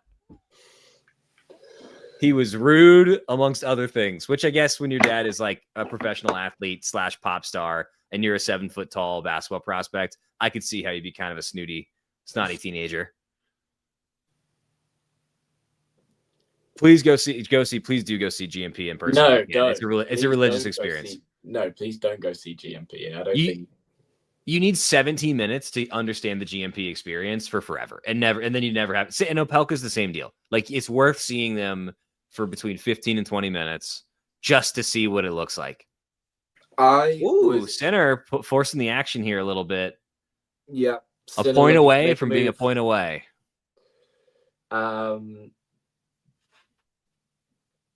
It was I was at Wimbledon this year when I saw Opelka practicing on the practice course, funnily enough, and he was practicing his backhand return. Good. Yeah, it was quite ugly, to be honest. I stuck around for about 10 minutes watching him practice backhand returns, and it wasn't the greatest thing I've ever seen, to be honest. Have you, on your university team, is there somebody with a backhand better than that? I would actually say yes. That, like, the fact that there's a hesitation, the fact, like, even if that's in jest, that's shocking, right? I would actually too good from Felix. I would actually love to see a backhand to backhand battle between these two. Opelka and GMP, that's just hell. That's not tennis GMP, hell. The guy at my uni, but Opelka. I would definitely watch GMP and Opelka just hit backhands to each other. That would be so grim. I'd rather do anything else with my time. That's like watching Shaq shoot free throws. I'd rather watch Zverev. Actually, no, that's not true. Really, really quickly. 2 massive points from FAA. The winner that he hit, and then that serve, unbelievably clutch in this second set here. And Ghosty points this out. Yes, he's clearly leveled up his game. He is taking a bit more risk. No doubt in my mind, his coaches are listening to this Talking Tennis stream, and the Pope and Coach Zach have gotten through because the adjustments have been made. Winning 100% of his first serves this set. Coach Zach says he should make his first serves more based on that stat. Big time. You would think, wouldn't you? Yeah. Just stop missing the first serve and just land it. I do think he's going for a touch more, right? And so he's had a small dip in his make rate, but it's that's the kind of adjustment that is worth it in the right call. It's a good pass. It's a very good pass, and he holds for 3-2. It's a hell of a pass. Well, I say pass. Did enough to make Sinner not quite connect with the volley. And Sinner, Felix restores his lead 3-2 in the second. We are on serve in set number 2. We are but 114 subscribers away from 20K. Nobody has texted their aunt or their uncle, not their cousins, not their brother, their sister. They haven't made a dummy account. And it hurts my feelings a little bit. I just want to hit 20K. That's such a big number. That's such a flex. I can't wait to tell my in-laws. They like, I don't know how, so you're like becoming a journalist, right? So like for you, like this is, even if it doesn't go anywhere, like this is a good career move. For me, like I have a child and a couple small businesses to run. And it's like, you're taking time to talk about tennis. Like, is that really a good thing to do? And the answer is yes. Absolutely. Because talking tennis is awesome. The talking tennis community is awesome. Tennis is great. But also once we hit 20K, I feel like it's easier for me to tell my in-laws, like, well, you know, like kind of a lot of people listen. Like there's like 20,000 subscribers. Until then, they're just like, look at this guy. Yeah. I'm just looking at the rankings right now. Wait, sorry. Does Ghosty not know that we did just pick an American Pope? The current Pope is a Chicago White Sox fan from Chicago. Like it happened, Ghosty. Like, oh my God, this is amazing. Is Ghost just now finding out there is an American Pope? Oh.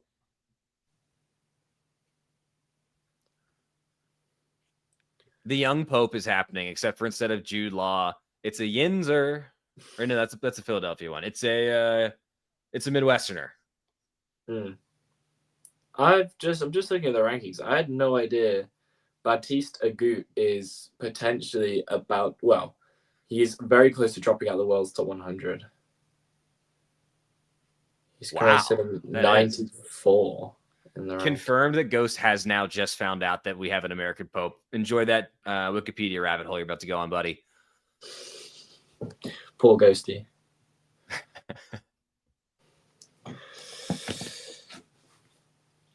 Oh my God. Okay, yeah. I think Sinner is ready to be done with this match. Those first 2 points were vicious. He just crushed the ball. He's not hanging around. He's just willing to.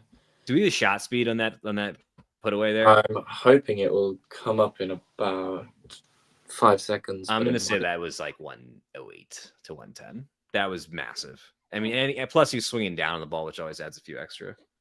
Yeah. Sinner serving at 30 love.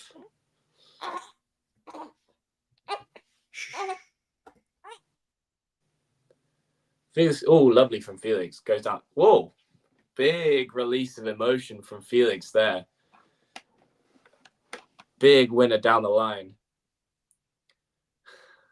And that's a very big release of emotion for, a 30-15 point.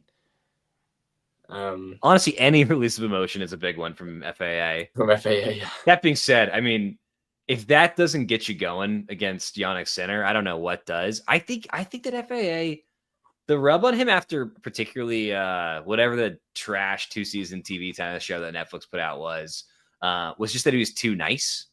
Breakpoint.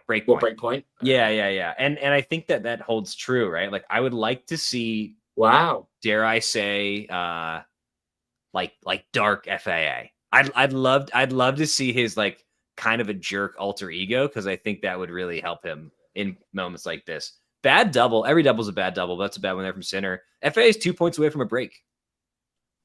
Yeah, Sinner's also 2 points away from holding. We can look at this any way we want, but Sinner is for the first time in the match. Sinner is at 30 all on his own serve. Goes down the tee, returns to Felix on the backhand. Felix, with a strange backhand. Sinner just crunches that. Goes for the dropper. It's too good. The sliced forehand dropper. He did not have that shot, I will say, last year at this time, but certainly not 2 years ago. And so it's fun watching Sinner's game develop. Again, This is why I have a hard time saying that either tour is better than the other, because Sinner and Alcaraz are pushing each other so much. Their games are evolving. Like they're constantly leveling up in response to each other. And I think that's good for the game. I don't think that we have an equivalent on the WTA side of things just yet. Yeah, I agree. I mean, I always very much enjoy a Swiatek Sabalenka matchup. I think that Madrid final was just so good. Some of the best stuff I've seen. That's unlucky from Felix, as Sinner does hold. I would argue though that Swiatek and Sabalenka, they just continue to become more of themselves, right? Like they had their existing base game and they're just kind of on the margins trying to improve that. I would say Sinner and Alcaraz, they are developing new styles. Their games are evolving and adapting a little bit more because it's purely in response to each other. Like Sabalenka has to worry about Goff. Swiatek has to worry about Rybakina, right? And it's just not this, and like they don't have to be, they're not each being pushed by just that one singular talent. Who is this? Is this Cam Williams person? It sounds like, do we like Cam? We do not care for Cam Williams, it seems like, based on the chat. I literally have no idea who he is. I could do some researching in like 5 minutes, but I have no idea who he is. Oh, what a return by Sinner there to start this game off. That is a joke, to be honest. And that ain't going to get it done from FAA, obviously. Yeah, I'm going to say Sinner gets the break here and then just is in the driver's seat. Yo, Ghosty referenced Eat, Pray, Love in the chat. If y'all haven't seen what that author is up to and you want to see something hilarious, check out her new book. The reviews are hilarious. Spoiler alert, not positive. Yeah. They're basically like, this is like the most selfish, egotistical person, and they're trying to like justify their choices through like self-help nonsense, but like clearly they are insane. Did a little bit too much eating, a little bit too much loving, not enough praying. Wrong ball to come in off for Auger-Aliassime. Now, FAA is but 4 points away from getting the hold. You are correct. Hey, did he see? Was that just pure disappointment, or is he starting to get tired there based on like that? Or was it a bit of an emotional letdown? Disappointment that there wasn't even a challenge to volley. Wow, wow! What a response though from FAA on that. Oh point. Yeah, really good, perfect. Doesn't get much better than that, to be honest. Real talk, I would definitely read Eat, Pray, Murder. That sounds way more interesting than all that other nonsense. As FAA serves at 15:30. The more outrageous stuff I say, the more I love doing the segue back to like the score. It's the best. I hope that the people in the chat don't mind. Completely irrelevant to the score, but it doesn't matter. Felix serving at 15:30, lands the first and goes long. That's the return that Sinner does that I think it looks so effortless, but like that's a good serve from a world-class server. And he just handles it with ease, and he gets it deep with pace, with good spin. And essentially, FAA is in a neutral position off of a good serve. And it looks so effortless and casual, but there's like 3 people in the world that can hit a return like that consistently.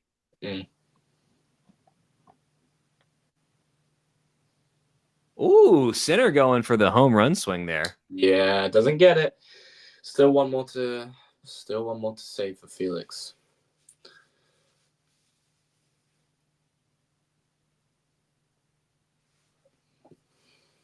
Second break point for the world number 2.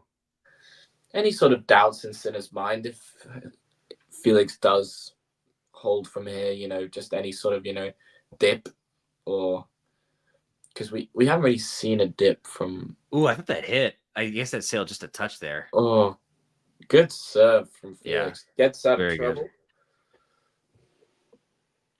Just so everybody knows, baby Archie is asleep right now in my arms, but sometimes babies do this thing where they just will let out a shrill scream in their sleep. And so if you hear anything, he's fine. That's just like a sleep scream, a thing that I didn't know existed 7 weeks ago, but now I'm very familiar with. Well, I'm sure you're very familiar with it now after 7 weeks of it. So yeah. You the first one, when you hear a blood curdling scream from your infant, is definitely like a bit of an OSHIT moment, if you will. Mm-hmm. Is that oh no, every double's a bad double, but that's a really, really bad one. That's okay. Sinner with a third break point here. Yep. In the chat, it is said But Ghost of Garolitis said if he breaks here, it's over. And Fergus, I got to tell you, I agree. I agree with him too, but we'll see if he can break. We'll see. Sinner ready to pounce on the baseline. Felix steps up, serves out wide, and lands it. Ace that out hit. wide. Wow, he really used every inch of the line there. Good golly. Still alive. 6 aces from that's his 6th ace from Felix. He's hanging in there. It's an admirable performance. It's something he can build on, but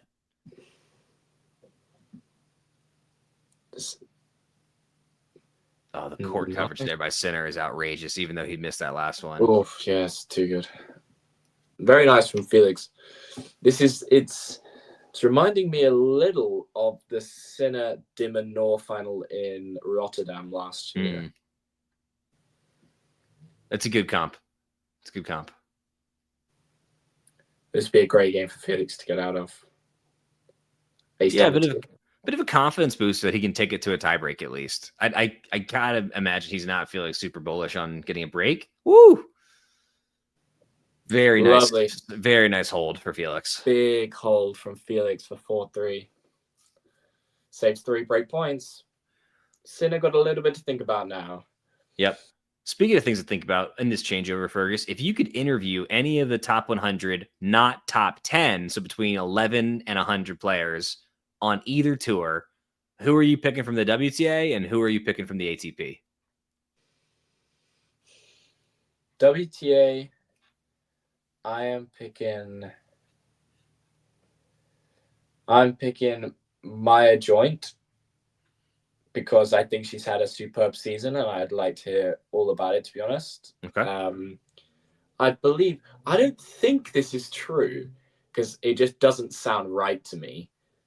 But apparently she's the first Australian to win over 30 matches in a season since about 2000, but Ash Barty exists, so I don't know. That cannot be right. That cannot be right. Which is what I was thinking. I was like, surely that's not right, but apparently, that was a stat I saw somewhere. So I'd love to interview Maya Joint. That'd be fascinating. Also, I'd like to hear what the whole sunglasses thing is. She loves to wear sunglasses when she plays. The Australian lady Arnaud Clement. More and more people are calling her, in fact. On the men's side, I think you got to pick either Fonseca's probably a big, name, or maybe even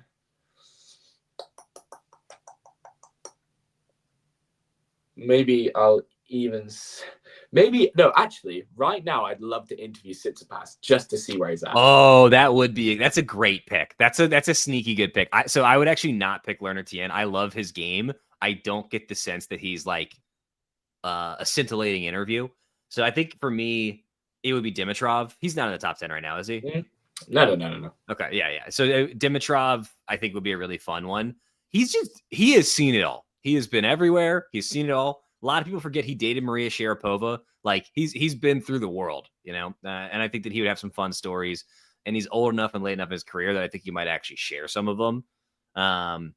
He can tell you how to get fake hair, which as my hairline gets worse and worse, I'd love to know a little bit more about. There's a lot of good stuff there with Dimitrov.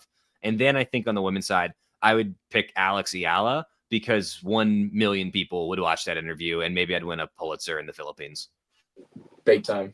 I mean, it's so somebody was posted earlier in the chat about like why, why does this guy cover every Ayala match? I don't know. I mean, her fan base is bonkers. Like when we do like a random challengers Ayala match on Talking Tennis, it gets more viewing than like some of the major finals. Like people the legion of fans for Ayala is real. I'm 90% sure Ayala Bolter match had more views than the US Open final. Between Sinner and Alcaraz. I'm pretty sure. Did we call that together? The US Open final? US Open final, yeah. It was a terrible match. As in, not gonna lie, it was pretty boring. Neither of them, like Sinner never really got going. That's right. Like, we were trying to will it to be interesting. And it just wasn't. It just really wasn't. I mean, especially after the Yeah. Um, Anytime we get a stinker of a match between the two of them, it's like, I don't know, an angel loses their wings on those days, I yeah, think. it was a bit of a yikes, but that's okay. Sinner with an easy hold there. And yeah, secluded flag on NXMKOQ says best viewers SMM top 15.online at HRYIKZDK. Thank you so much for that comment. Really appreciate it. Stay engaged. Secluded flag on NXMKOQ. That's a great. I mean, you're a big J journalist. That's great practice. That's a real like Peter Piper picked a peck of pickled peppers kind of practice thing. That was actually very impressive. I was impressed that you managed to do that very nicely. I in my day job do some speech writing for folks, and as a result, you kind of have to like see how it sounds in a teleprompter, and I'd like to think that has helped me. With that kind of stuff. You do. I do some radio here. Oh, for the Radio Fergus. As in, we do like radio bulletins for like the university, and I don't actually mind it. I quite like it, but I don't think that well, no one likes the sound of their own voice, right? So no, definitely do. Can't get enough of it. He said modestly. Very modestly. Yeah, I'm thinking actually. Do you go Radio Fergus or Radio Gavin?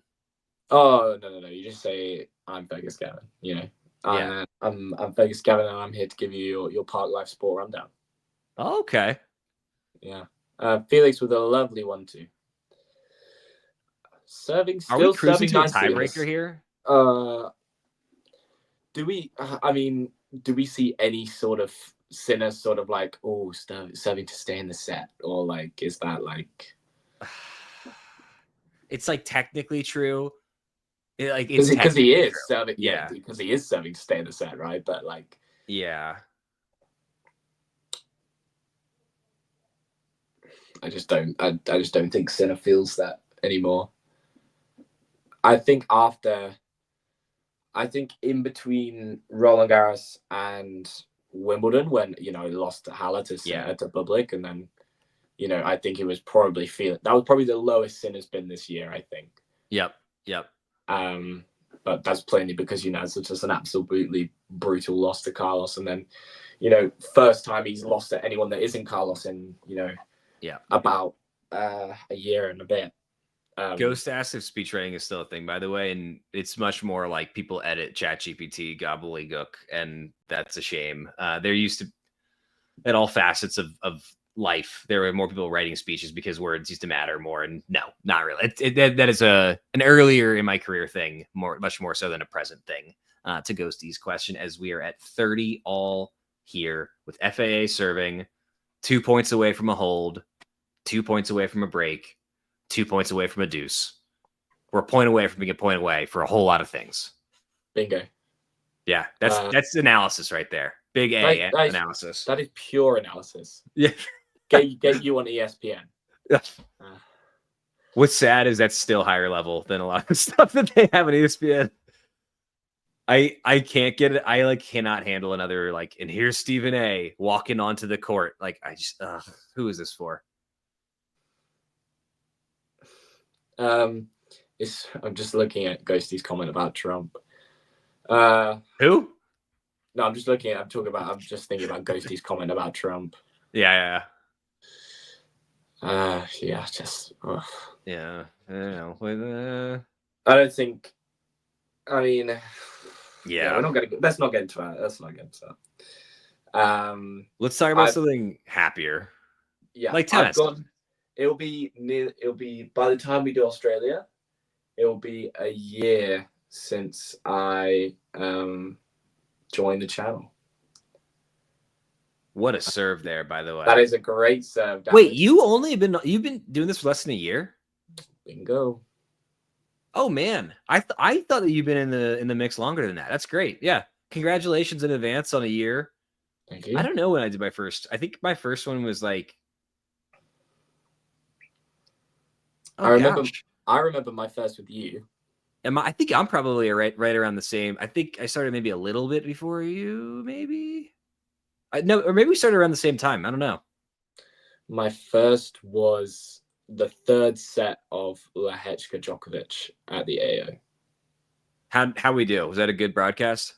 I was there for about half an hour because Djokovic absolutely wiped the floor with Lehechka. Yeah. Because Did we have fun? Yeah, it was great. Yeah. I wasn't expecting you to be American because your last name threw me off completely. Yeah.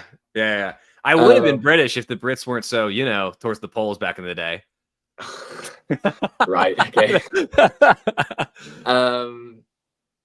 But yeah, I think it was like 6-3 in the third. Djokovic like completely having no issues whatsoever. Nurlan was the broker. Was your agent, it sounds like, that got you the contract with TT. I just want to go on the record saying full credit to Nurlan.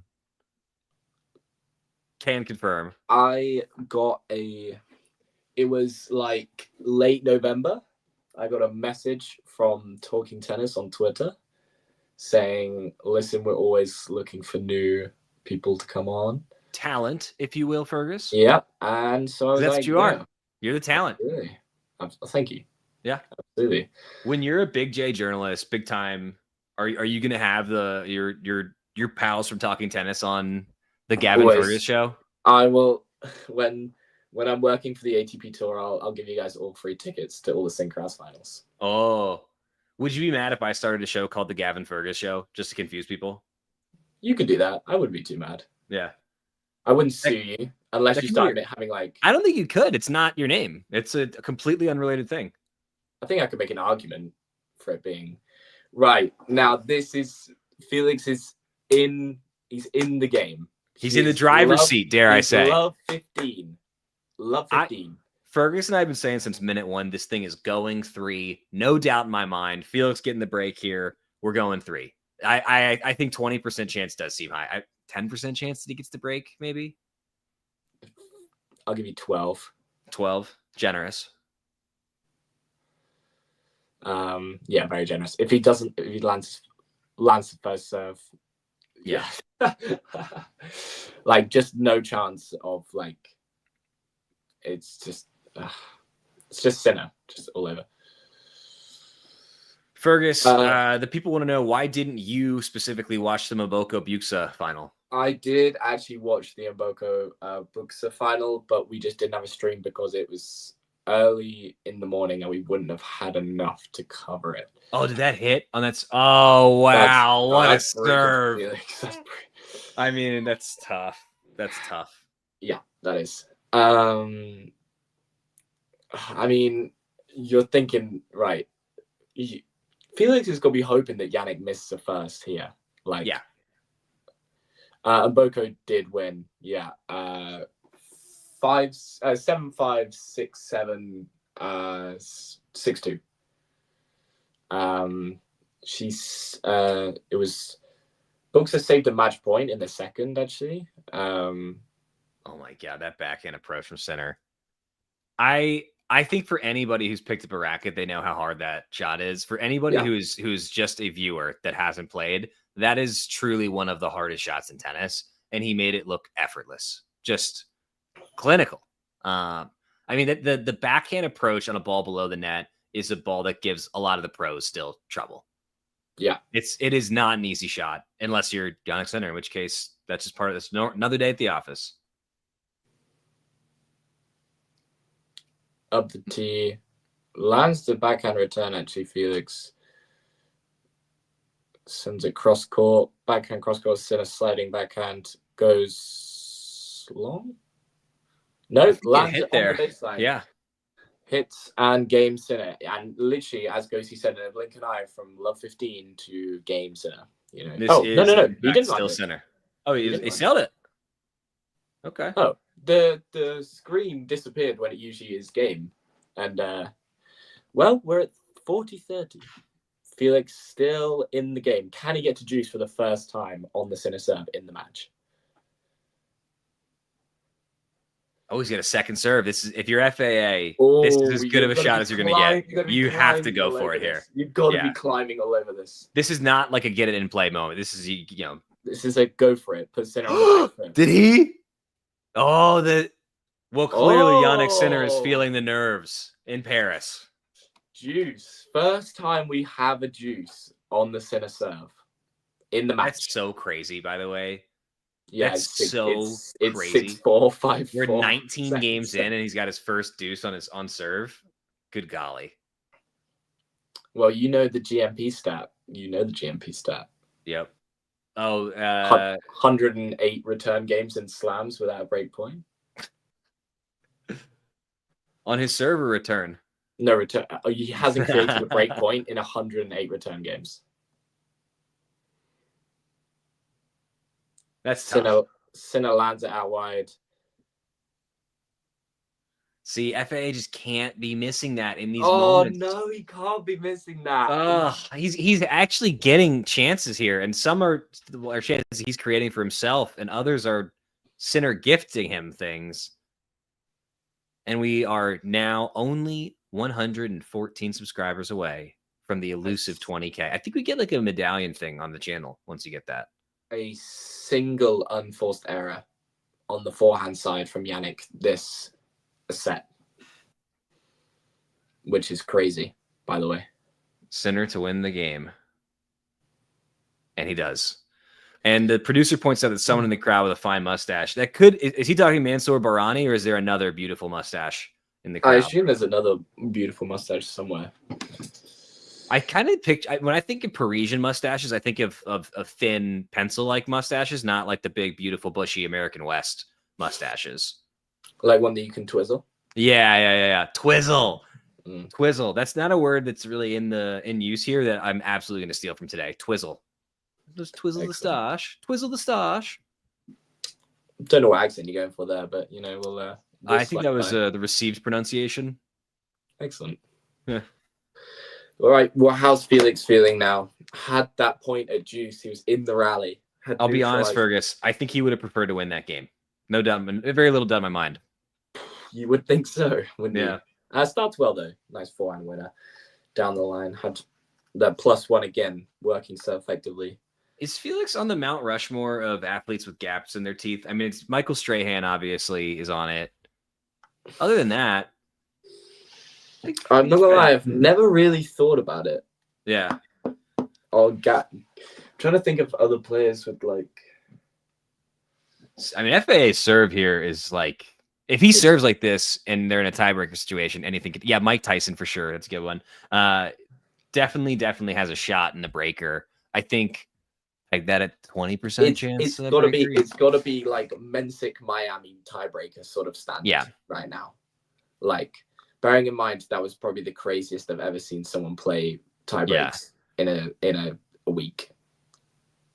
Like, what was he, 8 for 8? And 2 against the tiebreaker. Cruising right now. He's absolutely cruising. Great tenacity from Felix right now. 40 love. I do feel a little silly because I feel like he is implementing the adjustments that we talked about him not implementing normally. So it's always cool to see a little bit of growth from a player. And hey, maybe he's making the leap. Maybe he's got one more in him. Oh yeah, that's textbook. Absolutely beautiful. Well, very well done from Felix. Are those empty seats? Are you joking? I actually think that we should bring back the stocks, and people that have tickets to matches like this that don't use them, whether they're corporations or people, we should actually put them in the stocks, give people rotting fruit and vegetables to throw at them. And like, we shouldn't hurt them because that would be wrong, but like, we should definitely stink them up a little bit with that fruit and veggies. You just can't do that. You shouldn't go to jail for not using those tickets, but like, you should face some form of punishment. Yeah, sure. Do you agree? Big time. You would bring back the public stocks as well? For people that don't go to tennis matches when they have tickets, sure. I think that jaywalking feels right. Jaywalking? Yeah. Every time somebody jaywalks, they're saying my time is more important than the social fabric that we've all agreed to. It's disgusting. It's a slow erosion of our core values every time somebody jaywalks. Jannik Sinner, tell you this much, that is not a jaywalker. That's an orderly guy. That's because Sinner's personality is, flawless. I mean, I'm trying to think of a less marketable player at that level, and I think we have to go back to Yvonne Lendl for for a champion who is that uninteresting personality wise. See, it's like you got to do somebody who's won at least 4 majors who is awesome at tennis. Like, can you think of anybody less marketable? Like Murray was more marketable. All the big 3 obviously were. Sampras.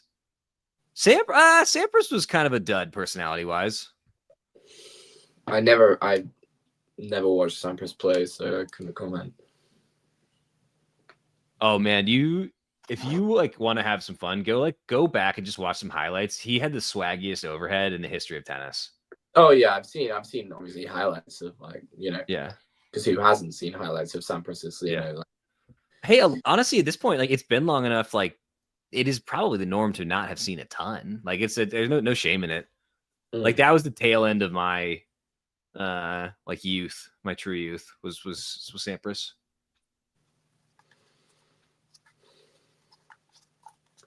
Murat Safin was so marketable. Felix has guaranteed himself a break here, and good for him. That's a win. It is. He's got this is a free swinging game. He's got a Sinner pulls out the drop shot. Felix gets there.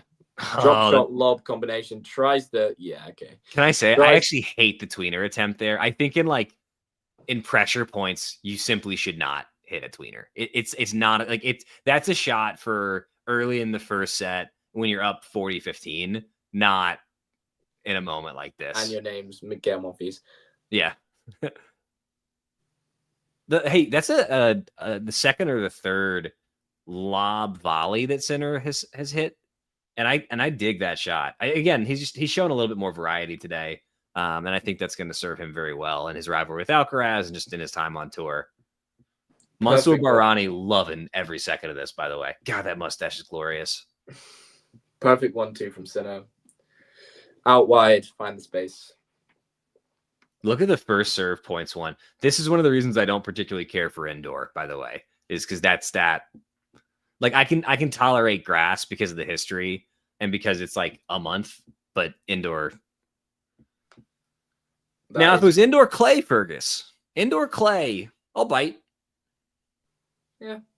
Yes, Ghosty, you're right. Tweeners are always cool, but they're not always good tennis. That is a great example of when it was not good tennis, but still was worst tweener I've ever seen was probably Sabalenka. Just any time ever, she cannot hit a tweener. Oh man, I did actually once ask a urologist in the area if he'd ever had anybody come to him after a failed tweener attempt, and he said no. So go for it, fellas.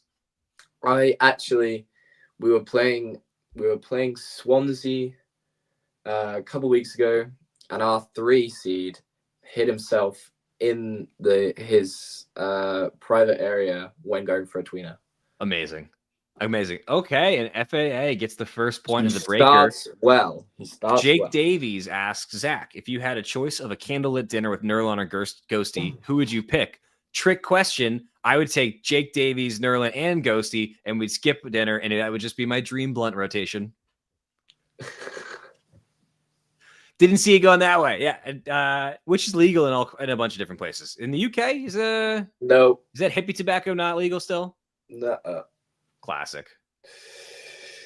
At least they're focused on the important stuff, though, like Prince Andrew not being Prince Andrew anymore. I don't want to get into it. If we're not going to talk about American politics, we're not going to talk about British politics, okay? Fair. Well, we're going to talk about tennis. Yeah, we are. Felix is in the point. Can he get the mini break? No, he can't. This is extraordinarily frustrating. Felix has got to, I mean, that backhand side has been just not there today. He's knocking on the door, and then like a combination of it, he just doesn't open it, or Sinner slams it in his face. Keeps happening. Yeah. Look, regardless of what happens from here on out, I think this actually is a pretty encouraging match for FAA. Yeah. I think for Sinner, like we're not seeing Apex Sinner today. We're seeing his B- game, and he's still. I'd say B+. I'd say B+. I'd say. Okay, somewhere in the B's. He's somewhere in the B's, and he's probably gonna roll against a pretty darn solid player. So I think everybody can walk away feeling pretty good here.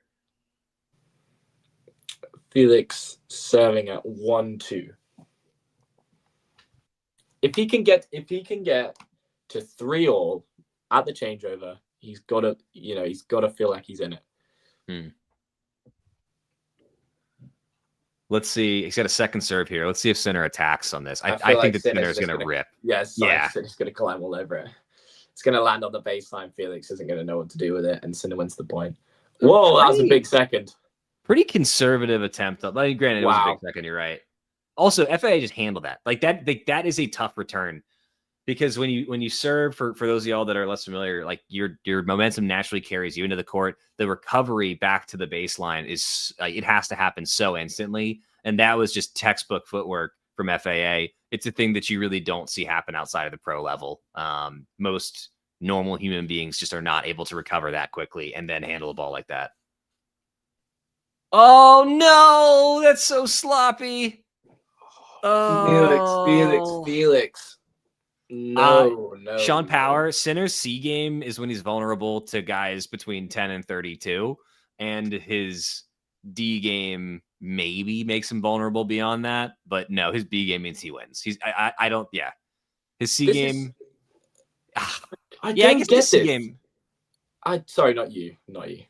Bring it. Let her rip. I don't get this. Why are Felix's team sat down looking like they all hate what's going on? Like, you've got to have some passion. Yeah. Some sort of, thought, let's go. Jake Davies. I genuinely love Felix. No one sprays a forehand quite like him. Oh, wow. That's a mean. The crossover or cross him up forehand there. 4-2 Sinner, very much in the driving seat, 3 points away. Yes. What has Felix got in the locker? He needs to pull something out. He needs to pull out some crazy forehand pass or, some crazy drop shot spinning 360. Felix needs something that is not legal if he wants to win this match. Or Sinner needs to, have something dodgy in his drink. This is actually a great moment to slip a little bit of acid in your opponent's drink. That's a great idea, Fergus. I wouldn't do that, but you have signed off on that. We don't condone it. I don't condone it. I don't condone it either. That was Zach's words, not mine. Collectively, it's a thing that happens. Wonder when the last time a player put a little acid in their opponent's drink on the Pro Tour was. It's definitely happened. Felix in the rally. 5-2 Sinner. Again, Felix is in the rally there. He's right there, man. Yeah. And that's a big ball that Sinner just hit, but these calls are slow. Felix had time. He was there. Sinner needs a coach who's just gonna bring the hype a little bit, who's got some guts. You're right. His box is so subdued. He needs somebody who's going to get in his face a little bit. Cahill is going at the end of the year, isn't he? He's retiring? I believe he's going. Yeah, I want to say. You think he's done, or you think he'll... I assume he'll just do the academy thing and make money. Yeah, no, I'm 90% sure I saw it. It was announced in July that Cahill's leaving at the end of the year. Who is Sinner going to take on as coach? Moratoglu. Has Goran Ivanisevic landed somewhere good yet? I just continue to want him to be the Shelton coach so bad. Oh, nice return. Oh, wow. Good. Oh, yeah. Good serve plus one tennis. Felix has brought us. He's going to make Sinner do it. He's going to make Sinner do it. He's going to make him serve it out. It's 5-4 Sinner. Can Felix get anywhere on this return? Can he neutralize the ball? Can he make him play? Can he not produce that unforced error when he needs it most? We will see. If somehow FAA forces a third after this, which is not going to happen, that would be truly shocking. That would be more shocking than what was in my son's diaper at 1:30 this morning. He does make the return. It's a bit... that's just a huge forehand, isn't it? Yeah. Yeah. Sinner has 2 match points. 2 championship points. 2 championship points. Sorry, my bad. Just want to say in advance of this, the trophy, an abomination. I don't like everybody just wants they want a cup or they want a person holding a tennis racket in the trophy pose. And the trophy makers of the world are getting a little too creative with some of this stuff. They're like the opposite of the kit makers. What are your predictions of what Sinner's going to do if he wins on this point? I think he's going to put his hands up. He's not going to cry. I don't think he drops to the ground. I think he does a handshake hug. And he says, yeah, it's just a really tough tournament. Fuck's sake. This is the first serve. Fergus, language. There's an infant here. Oh my God, sorry. I got completely slipped my mind. It's all good, man. Sinner lands the second. Felix in the cross court forehand. Battle backhand to backhand rally. Cross court. Sinner goes. Oh, wow. What a win. Hands up. Hands up. Now, hands up. No tears. He does raise both hands in the air. It is a Didn't fall to the ground. Didn't fall to the ground. It is handshake. A first Paris and then he does a hug. Oh my God, I got every single part right. He did. It's a first Paris title for Jannik. It's a fifth title of the year. Yep. Ghosty says that was my Italian accent. No, that was my Italian German accent. It's sort of like when you speak French in Russian. If you know, you know. Okay. So it's a first Paris title, and it's what is it? I'm gonna guess it's Masters title number. Oh, and the producer points out this has huge tectonic rankings implications. Sinner is now the world number one. Is that correct? He is. He is indeed the world number one. Wow, big moment. I mean, I think Cahill wanted to leave with him on top, and now he's going to. I wonder if that is the justification for why he stayed on after Rome. He could, well, Sinner won't. He could possibly not end the year as world number one. Obviously, Carlos could still nick it back. If you're FAA, by the way, I know he looks, of course, sad. This is a heavy, difficult moment for him. This was a great run. He can build on this. He has so much to be proud of. I really feel like we saw him sort of pushing towards the next level. I don't know if he's going to get there, but I think we saw glimmers of how he does. And I just think, after a couple seasons where he wasn't at the level that maybe folks had hoped that he might be, he's back. I mean, he is clearly a top 10 talent. He's somebody who can make the second week of majors semi-consistently, and there might be another gear because the weapons are there. I think the mental toughness is there. I just think he needs to have a little bit of an a-hole streak. He just needs to be a little bit more of a jerk sometimes. Like, it's the foundation of the game is there. Like, I think that the likelihood of him taking the leap is greater than Taylor Fritz.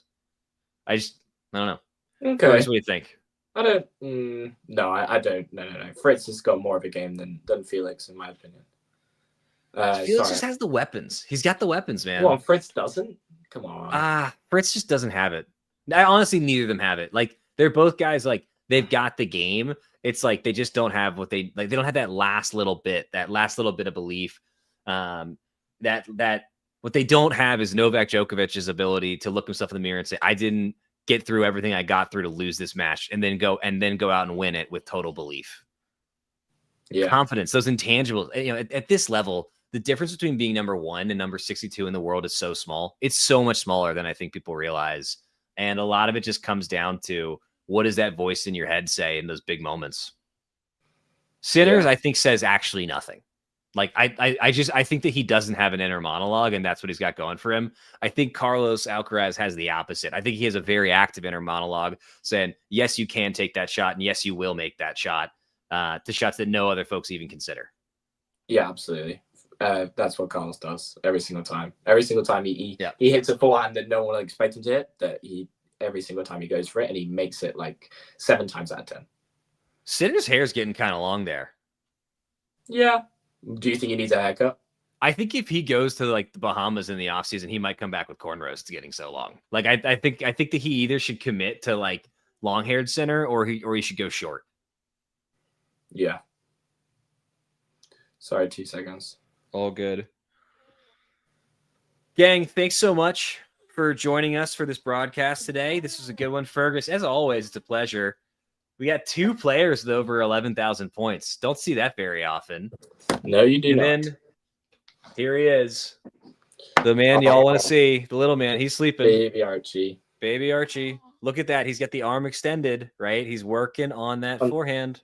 Yeah. Working Is on he that forehand. going to have a one-handed backhand? Absolutely not. I'd like him to have a modern game or a game that's fit for modern play. Fergus, any closing thoughts?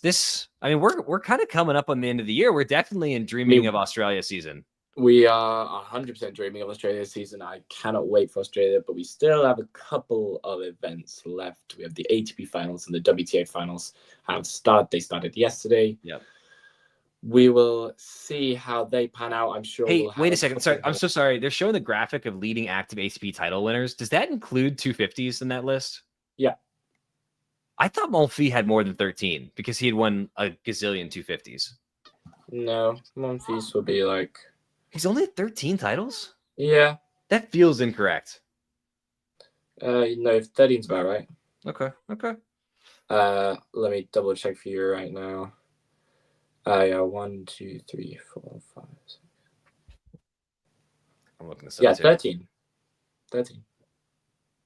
I just thought it was a lot more than that for Le Mans. 13 singles, yeah. Damn, he's made 35 finals. Tell me that you came up in the Big 3 era without saying you came up in the Big 3 era. Like, it's not like he's not a big match player. He just played Roger Federer, Novak Djokovic, and Rafael Nadal in a lot of finals. But thank you very much, Zach, for joining us. Always a pleasure. As always. That's peak from that's excellent work from our producer on Twitter. I will be liking and reposting that in maybe about 20 seconds. Thank you everyone for joining us. We will probably have a couple more streams ready for you. ATP Weekly will be out in a couple hours, I believe. I cannot disclose who will be on, as I do not know. But thank you all for joining us. Thank you, Zach. And you know the drill. Boom. If you enjoyed this video, make sure you hit that like button. Don't forget to subscribe and click that notification bell so you don't miss out on all things tennis.